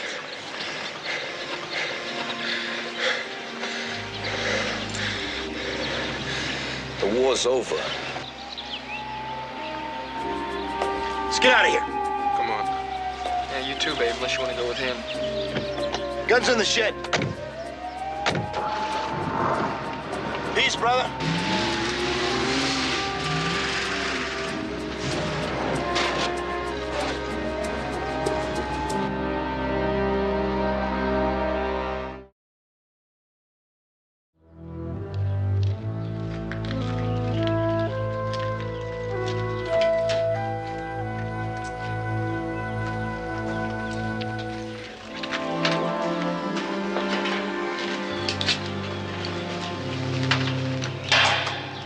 So you're the only one in it? Yeah. Is that the gun he used? Uh-huh. And the other Skip? Well, there are more of them than were of me. How'd you find this place? Oh, the doctor. So you gonna face charges? Oh, no, that's for the Bureau. We tell them everything we know. I'm in homicide, remember? That other war, that's for a different department.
All you need is a hot bath. Your girl's nice, soothing touch. All right, Doc, give me the prescription. I'm ready. I'm ready. You got it on your own time. Attention all units. Attention all units. 909X at phone booth. Clay and Leavenworth. Woman states man attempted to run her down with an automobile. Inspectors 8-1 to headquarters. Will respond. 909X.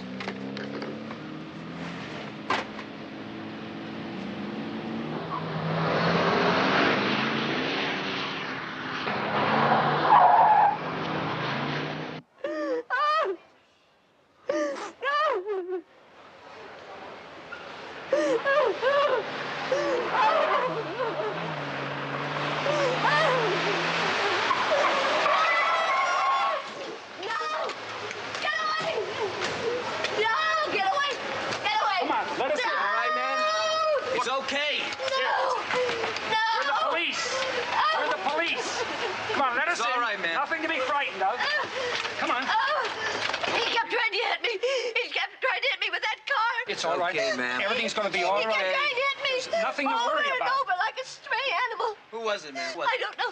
He was in some car, and he kept trying to hit me over and over.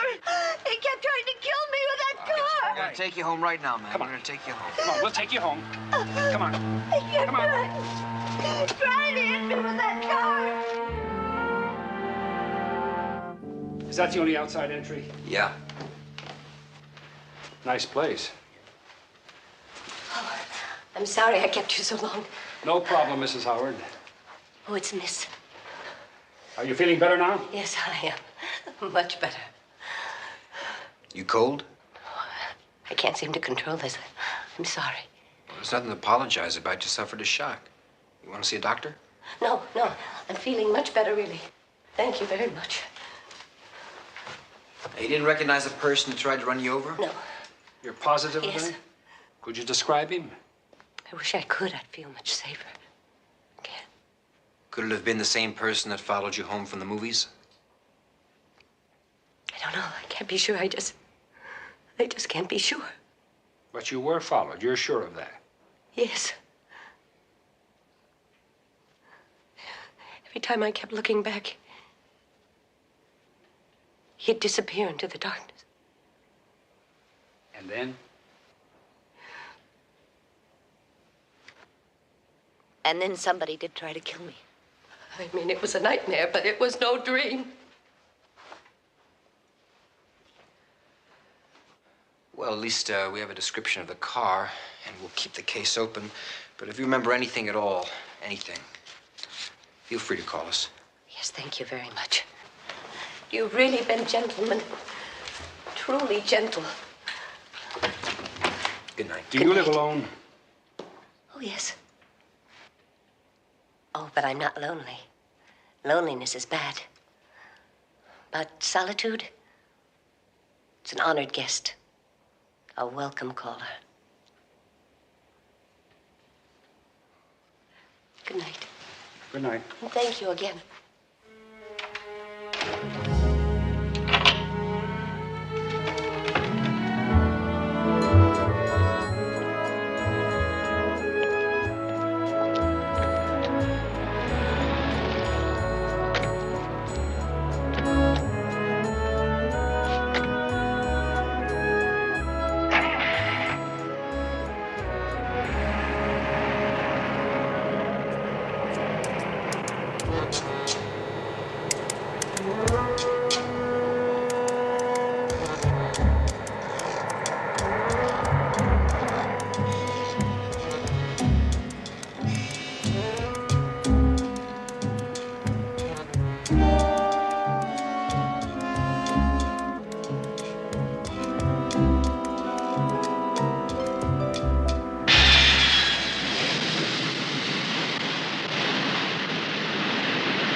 Edith, darling, you go to the cab stand. I'll see to the luggage.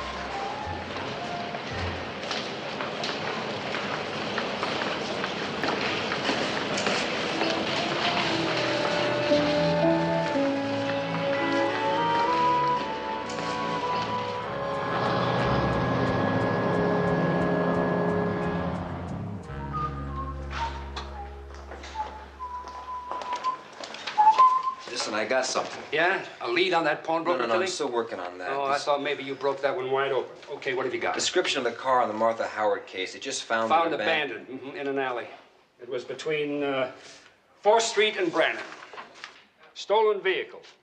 67 blue Ford wagon reported stolen 3 days ago by Mrs. Emma Lang. Now held in the police garage. No identifiable fingerprints. Just always one step ahead of me, aren't you? Well, just let me tell you what the next step is. There is nowhere else to go. Somebody tried to kill her. So says a gentle, lonely lady. You don't believe her? Within the period of the last 5 years... Wait a minute. Where's that report? Here it is. Within the last 5 years, the police have been summoned twice by a Martha Howard. The same Martha? The same. I checked it out. The first time it was a prowler. The second time, a peeping Tom watching her take a bath. She couldn't prove it. No shred of evidence. She couldn't identify anyone. And this time she called from a phone booth on a deserted street and said that somebody was going to murder her. She couldn't identify him. Look, what we've got to do is bust that pawnbroker case. That's the one. So you just get those old, tired legs of yours in shape. So that's it for Martha Howard, huh? There's nothing more we can do for her. I grant you, she's a lovely lady, but maybe, huh? Just maybe a little bit up here. Don't you think?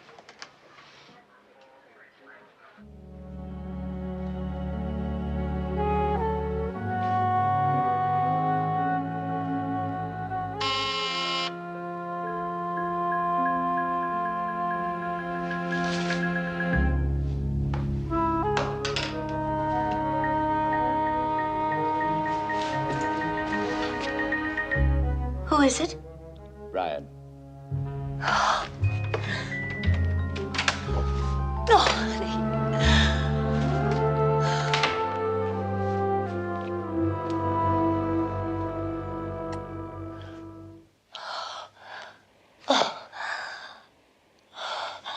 I've waited so long for this. I don't mind telling you. It always amazes me. How many times has it been? It still fills me with wonder. The minute I see you, the minute I touch you, everything falls into place. Everything is serene.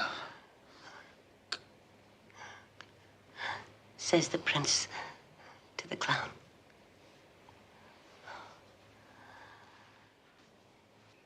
Is everything okay? Do you need anything? Only you. But then the Dominion of Canada just has the pleasure of your company occasionally. Martha. There was one thing. That was your wife. Yes. She was lovely. She's never been to San Francisco before. I know. She insisted on coming with me this time. Women often ask that of their husbands. We'll be together. I'll work something out. And just see the headlines. Cabinet minister works it out with middle-aged mistress. Who is young of heart.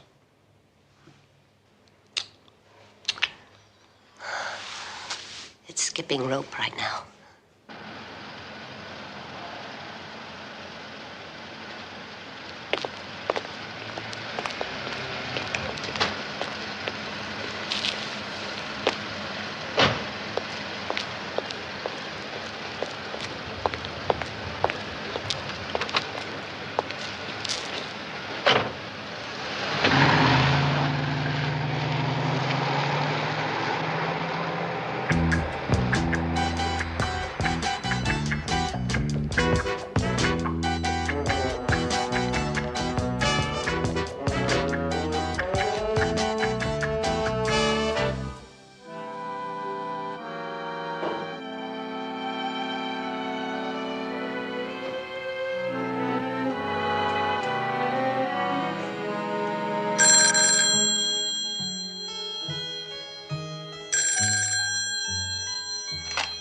Hello?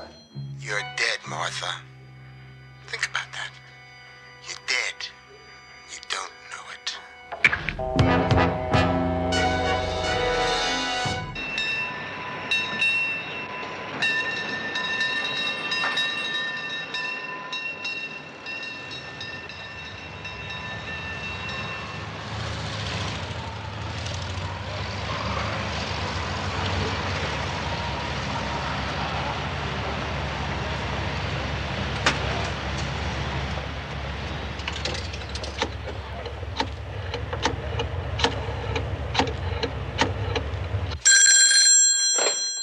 Homicide, Lieutenant Stone. Listen, I finally caught up with Minnie Lane. I think he's ready to talk about the pawnbroker killing, but he wants protection. I suggest you put a tail on him right now. He's got it. Listen, a message just came in for you, Martha Howard. I think you'd better get with her. She's making those panic sounds again. You're dead, Martha. Think about that. You're dead, and you don't even know it. You see? You recognize the voice? No. Get any previous phone calls like this? No, never. Not ever. Do you run some sort of business from this apartment, either mail order catalogs, magazine subscriptions, anything like that? No. You're wondering why a person like me would have a contraption like that on her telephone. Yes, you found me out, yeah. Well, you're going to think I'm silly. No, I don't, no. Well, sometimes when the solitude gets to be too much, I listen to conversations that I've had. Sometimes I play them over and over. And, you know, the most interesting ones, the long-distance one. You think I'm mad, don't you? Huh? Of course you do. Because I have called the police several times when I've been terribly frightened. But I didn't have any proof. But now I do have proof. I have proof that I'm not lying, that I'm not neurotic, and that I'm not some desperate, lonely old maid who's just so forlorn she has to beg for a man's company, even if it's a policeman's. Why would someone want to kill you? I don't know. Well, think about it for a minute. Somebody you crossed, maybe somebody you hurt. But I haven't hurt anybody. Maybe without even knowing it. But I would know it. He's a very handsome man. Is he a friend of yours? Oh, no. No, that's my brother. Well, does he know what happened? Huh? Oh, no, he lives outside the country, and I just wouldn't want to bother him. Maybe you ought to leave the city and go visit him. You know, he has a lot of responsibilities, and... See, Miss Howard, I think you're holding something back, and there's no way I can help you unless you level with me. Well, just please don't let me get killed. Okay. Listen, I'm gonna have to take this with me, all right? All right. Stay here.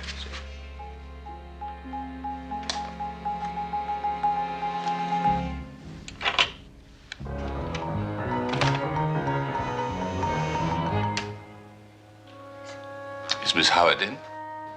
Yeah. It's your brother.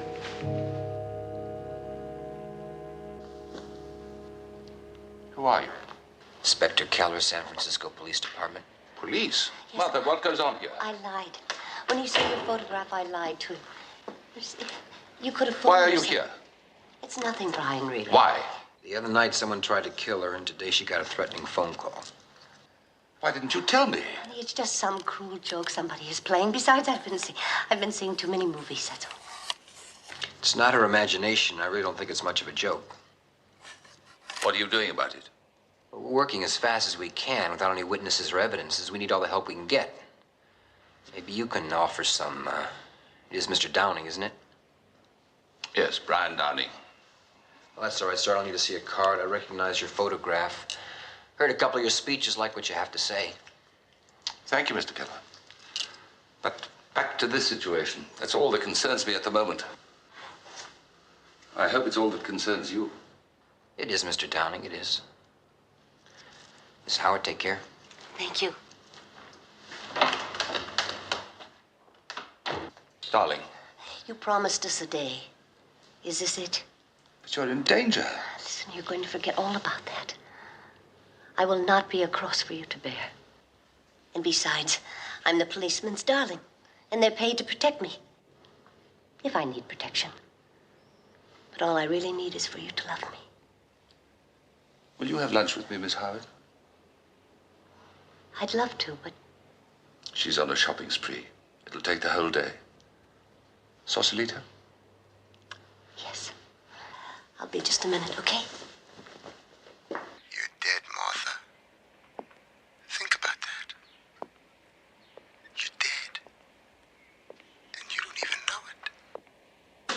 Which proves she's not, Okay, so what have we got? We've got a single lady whose life is in danger. We also got a liar. Come again? The photograph of the man in her apartment, she told me it was her brother. No way. So what's the harm? The guy's Brian Downing. He's a big mocker in Canada. Cabinet minister, right? That's right. So what's he doing here? Well, he comes here for business. Okay, he's not her brother. So he's a friend. A little more. More? More? Yeah. Oh, well, now, that's very interesting. Because, she's not exactly a centerfold, is she? I don't know, though. I once fell in love with my history teacher. She walked like a pigeon, but there was something about her that was just far out. Isn't that nice? Where does it lead? All right, Downing's wife came to town with him. Now, maybe Downing's tired of the affair, wanted to get rid of her, and hired a killer. Of course, I can think of easier ways to end a relationship. You say his wife is here with him? That's right. Well, if she knows about them, she's got motive. Maybe, yeah. I don't know. We don't have anything to go on. There's no scouting report. There's no instant replay. Nothing. Nothing at all except that tape. What we have is a pawnbroker named Taylor, and he's been murdered. Now, that is something we can go on. It's been done.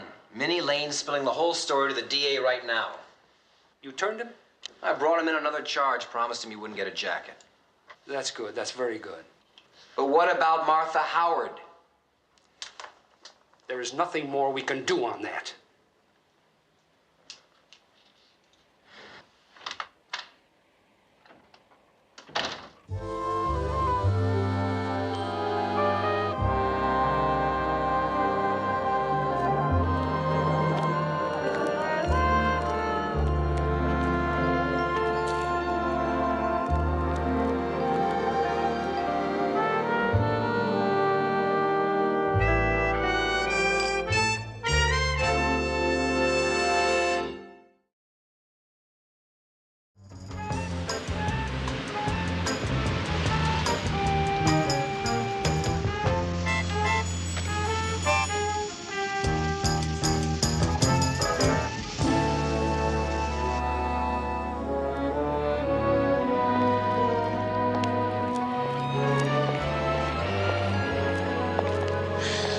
You keep long hours, don't you? Well, you've been gone a little while yourself. Yes, I have had a lovely day. And I'm going to go upstairs and relive every moment of it. You see that? Here I was worrying about you, too.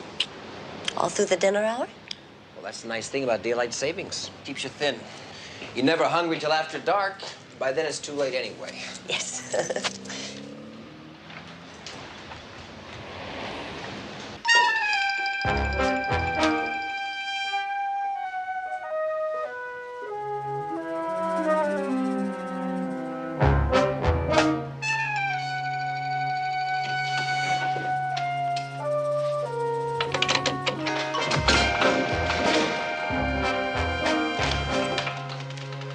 Would you mind if I took a look around first?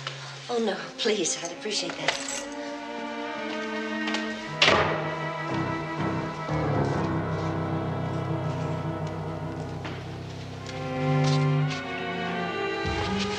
I don't remember leaving that window open.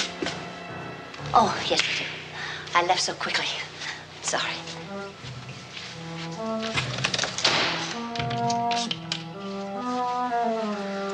Well,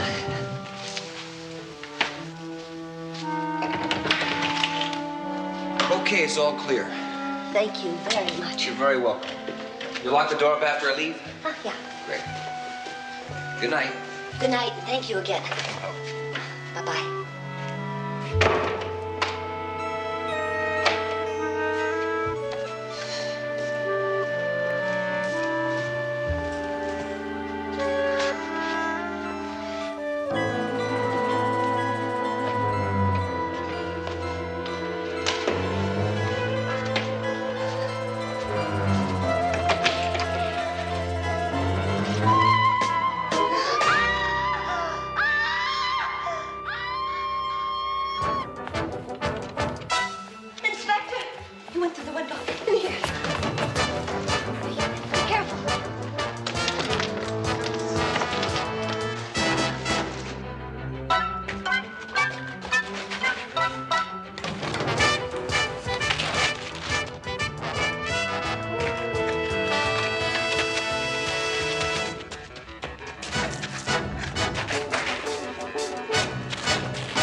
So? We released him, Steve. A copy? You gotta be kidding me. No way. Insufficient evidence. Bringing him to trial for attempted murder would be foolish. Unrealistic. Insufficient evidence, but he tried to kill me. We have no proof of that, Miss Howard. You couldn't identify him as the man in the closet. But he was wearing a mask. He wasn't when you hassled him, was he, Steve? He threw it away. Did you see him do that? No, but there's no way to you gotta go find it? I mean, alleys are littered with torn ladies' stockings. Yes, but his clothes, they were Miss in the... Howard, kids all over the city wear the same clothes as Bobby Nelson. Now, maybe some of them have weapons. Nelson didn't. Man, he almost killed a lady. I chased him halfway across the room. What was he running from? If there's any... too long, Steve, but so far I have not come across a law that says you can't run across a roof. Oh, and something else. He's accusing you of brutality. He says that you failed to identify yourself as an officer of the law, and that your attitude was menacing and dangerous, and that he ran away from you out of fear for his life, and that you beat him up. Now, those weren't his words exactly, Steve. Expletive deleted, you know. I'm paraphrasing with a little legalese. Oh, no, wait a minute now. How would you say that you're letting a potential killer run loose in legalese? You like the way the department's being accused of brutality, Stone? I mean, it hasn't suffered enough of that?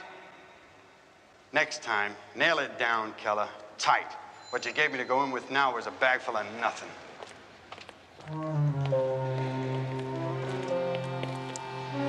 You heard the man, didn't you? You know, you better listen to him, because a pig can get himself in an awful lot of trouble. He don't keep his nose clean. And you too, lady. You know you ain't got... Oh, hey, get your hands off of me, Johnny! What do you want to do, huh? You want to beat up on me again, huh? Huh? You know that cop's got something in for me. He's some kind of sick cop. I never did nothing to him, nothing. Go home, Sonny. It's all over. Don't you ever call me that again.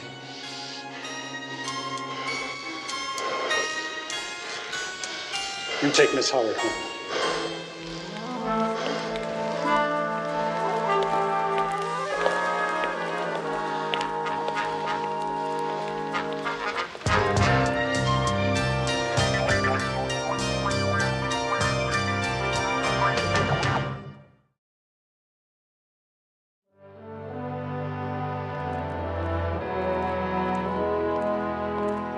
Sure you don't know him?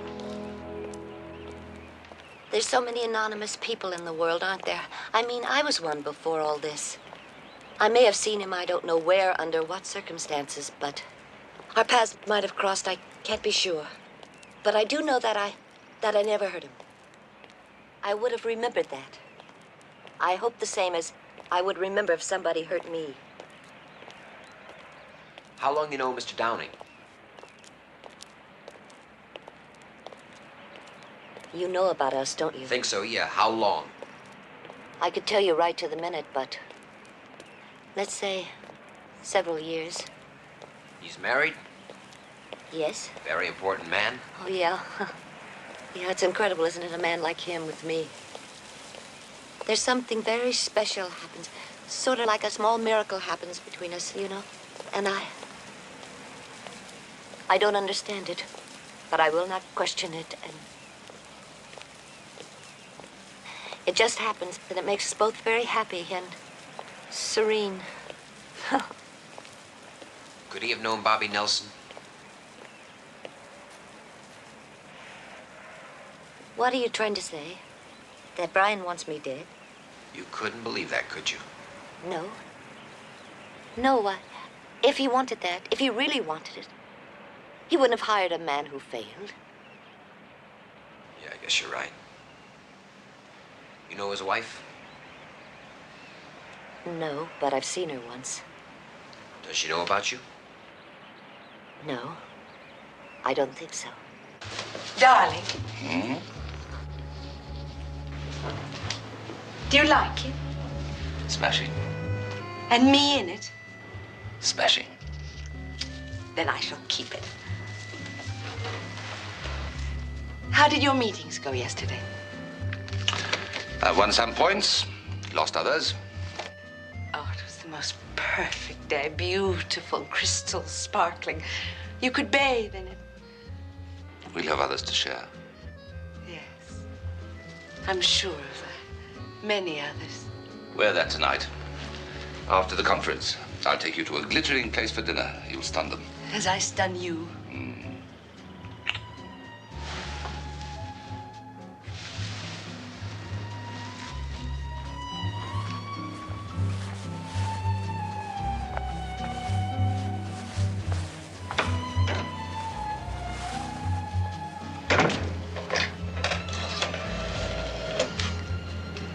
Yes, operator, information, please.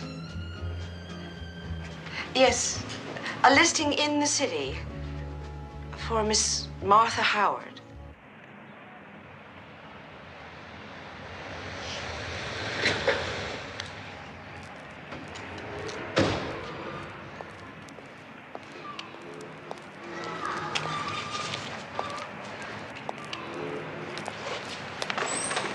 You looking for an apartment? No, I'm looking for Bobby Nelson. He's not in. Has he lived here long? Almost a year. Alone? You some friend of Bobby's? You're no friend of Bobby's. Maybe nobody's. Bobby got a lot of friends, huh? Only one I know is me. Where is he, at work? Looking. That's work. Lost his job 4 or 5 months ago. Got fired. From where? Driving truck for a florist. Why was he fired? Who knows? Who cares? Pays his rent. Bobby's a nice boy. But he breaks my heart sometimes. Well, yeah, why is that? He locks himself in his room for days on end. I can hear him yelling, like he was screaming at the world. Then not a sound. And pretty soon, I hear him crying like a baby. I try to help, but he won't let me. His mother calls. I tell him it's his mother, his own mother. He won't answer. May I look at his room? You out to bust him or something? No, I'd just like to see his room.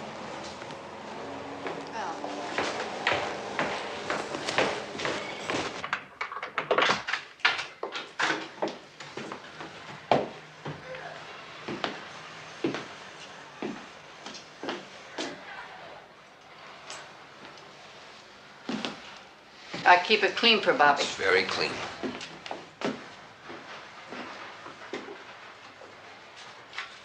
Leave my son alone!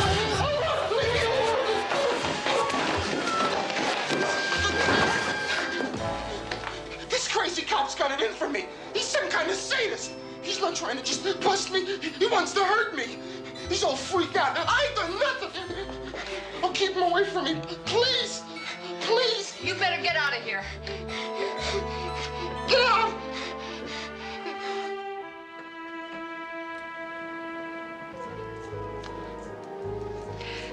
I must say, I expected someone quite different. Yes, I'm sure you did.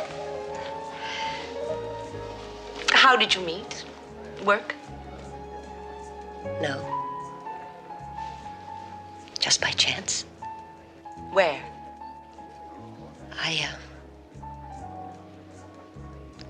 I go to the museum every Saturday. And this particular Saturday, I just... Look, you don't want to hear all this. And from there? From there,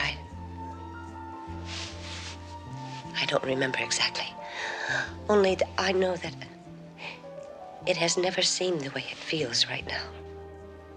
We never meant for it to come to this. We never meant to hurt you, really. Mrs. Downing. Do you find that hard to say? Yeah. Try Edith. He never talked about me then? No. Not by name, he didn't.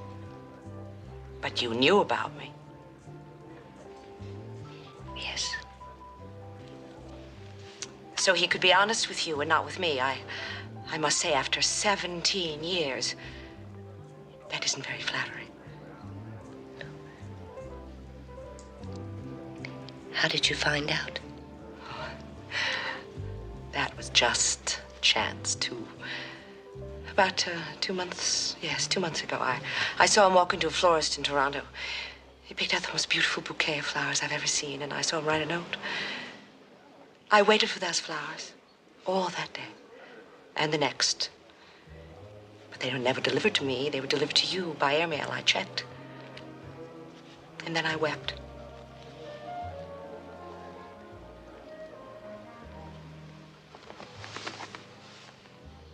I plan to weep no more. You see, Miss Howard, my husband is a very important man. I will not have his career ruined by a pathetic and sordid little affair.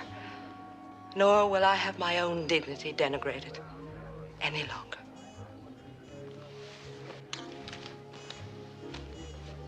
It would be very comforting to all concerned if you decided to simply get out of his life. Because I'm not certain what I will do if you don't.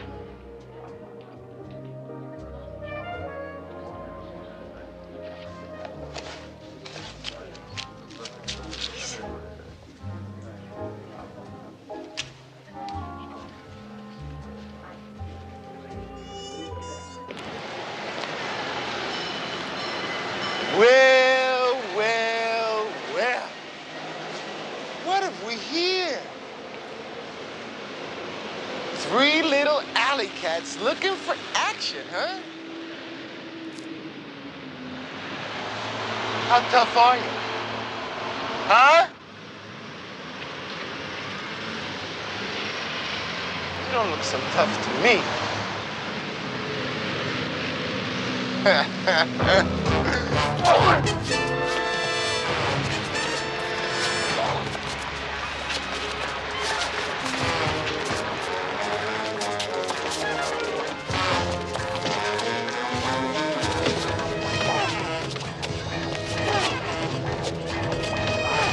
Didn't you see what your boy did to me? Huh? I'm lucky I'm alive. Bobby, don't upset yourself. Sit down. That's right. I'm bringing charges of police brutality against you, Inspector.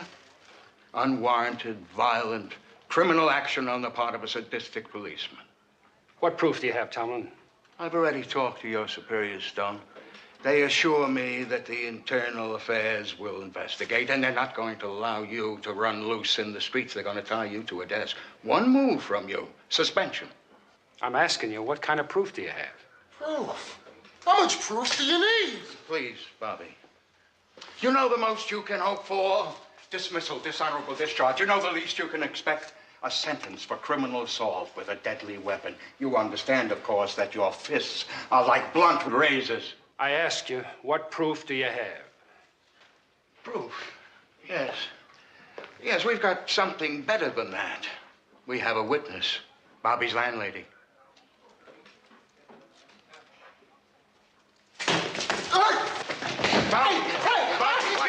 You see, he did it again. He's a maniac. Calm down. My. You really do have a temper, don't you? Will you get out and take the psycho with you? You want a piece of this action, Lieutenant? I want you to get out. All right. Come along, Bobby. Come on now. Come on.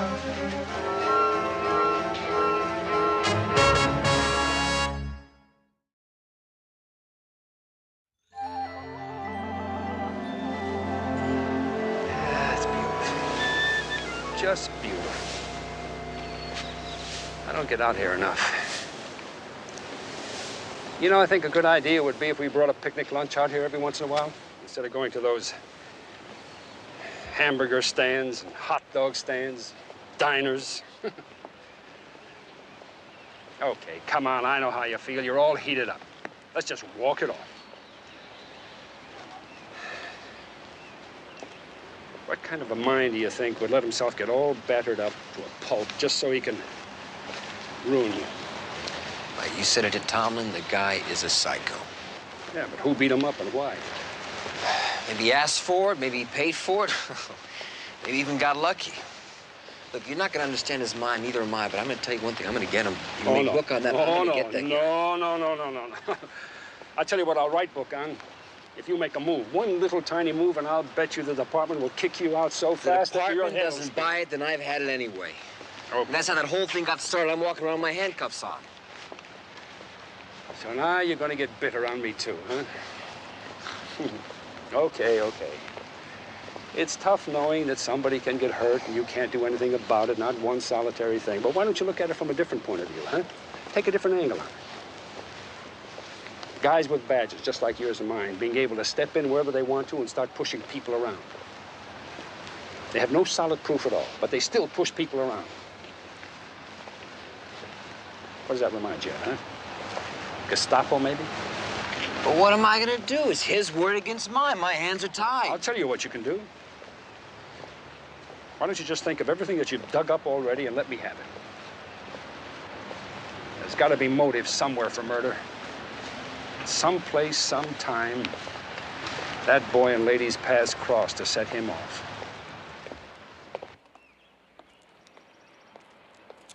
How could he have given such a young girl such wisdom? Mm-hmm. To have a child say, parting is such sweet sorrow.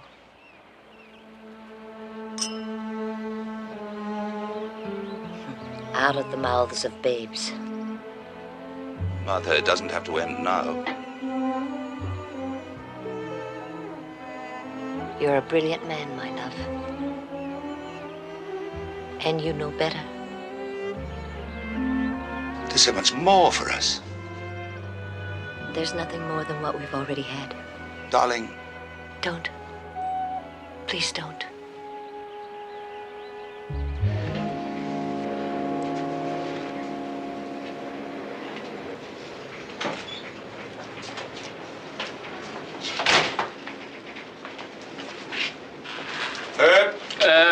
Be with you in a minute. Yeah, thank you very much. Be sure and come back. I got a nice special on carnations today. I understand. Do you deliver? Oh, sure. Well, pick out a bunch for me. I want to send them to my daughter. Yeah, more fathers like you, I could get rich. You the owner? Big deal. I'm a slave in a hothouse named Max. All alone? No help? I got a couple of neighborhood kids deliver for me. Real nice, huh? Max.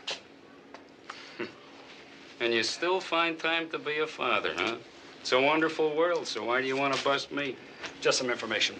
Did you have a boy by the name of Bobby Nelson working for you?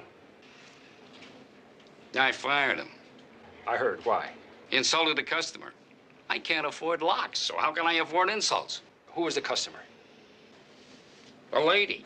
Naturally, who sends flowers to a man? All right, a lady. What was the lady's name?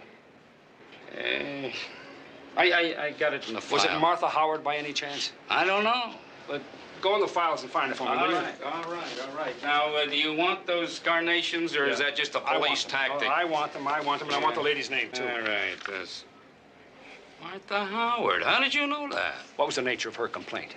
She called in. She was worried about the kid. Said all she said was he didn't handle the flowers nice. And then he starts to yell on her. Who do you think you are? My mother, he yells, and he throws the flowers down on the floor. I mean, this lady might have felt sorry for him, but how many customers are going to feel that way? You got to can a kid like that, right? Max, right? Max, give me another bunch, will you? Please. Can I use your phone? Be my guest.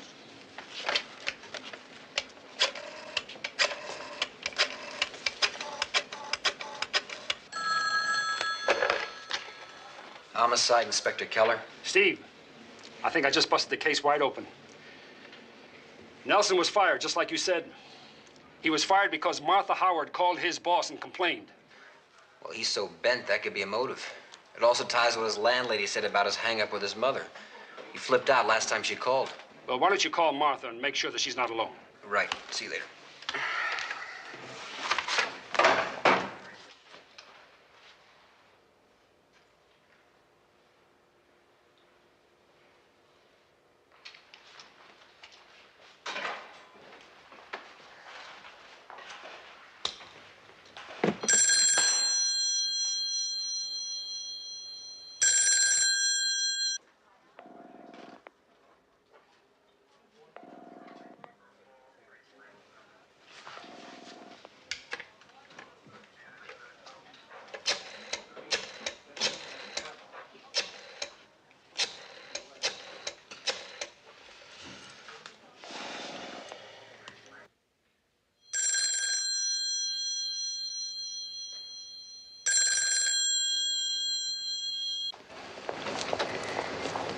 Airport, please. Cal West Terminal.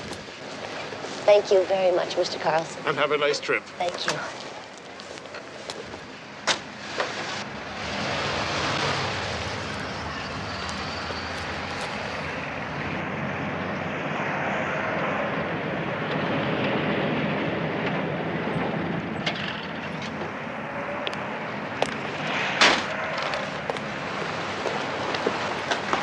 What do you want? I got a package from Miss Howard. You run fast. Maybe you can catch her at the airport. Cal West Terminal.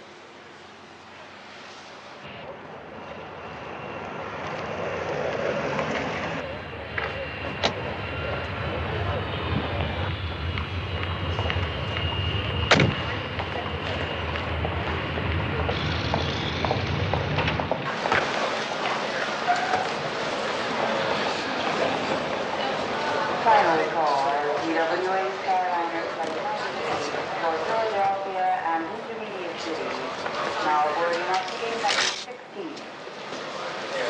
Yes. Hello. My name is Miss Howard, and I have a reservation on flight 217. All aboard flight 62, please.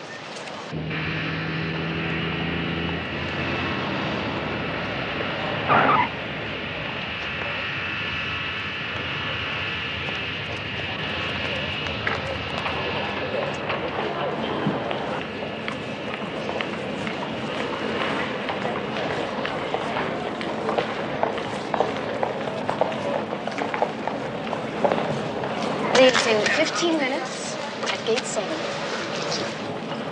United Airlines mainliner shuttle cruiser flight 35 to Hawaii for Honolulu. Now boarding at United Transport gate number 22. All aboard flight 35, please. You could have saved yourself the bother. She's not here. I'll put her in a cab to the airport. Sure is a popular lady today. What? Nothing. Just there was a delivery guy here for her, too, a few minutes ago. That's all I meant.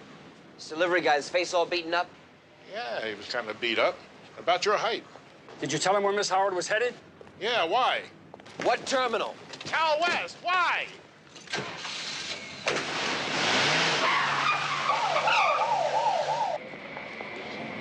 Miss Martha Howard, please come to Cal West ticket counter. Miss Martha Howard.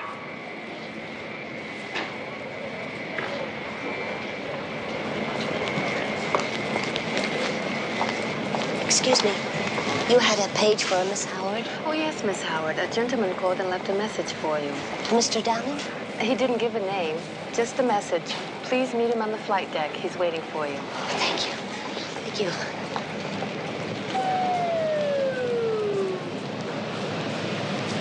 All aboard flight 98, please.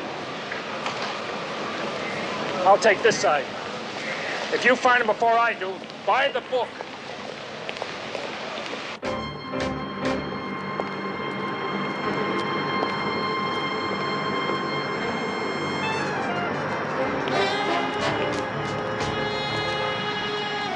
Hello, Miss Howard!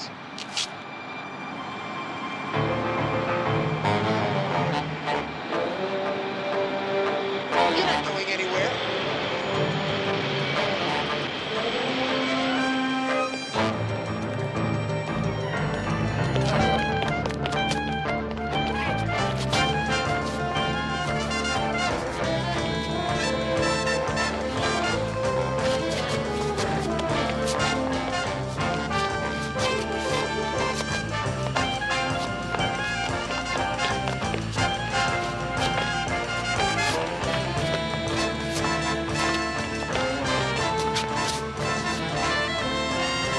Hold or I'll shoot!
Still alone. Not really. Who are you going home to tonight? She'll be all right. Okay, okay. What did she say? Solitude is a welcome caller. You know, I think she's really got something there. All units, 916 Vallejo and Powell. See the man at 212 South Vallejo. Inspectors 8-1 to headquarters.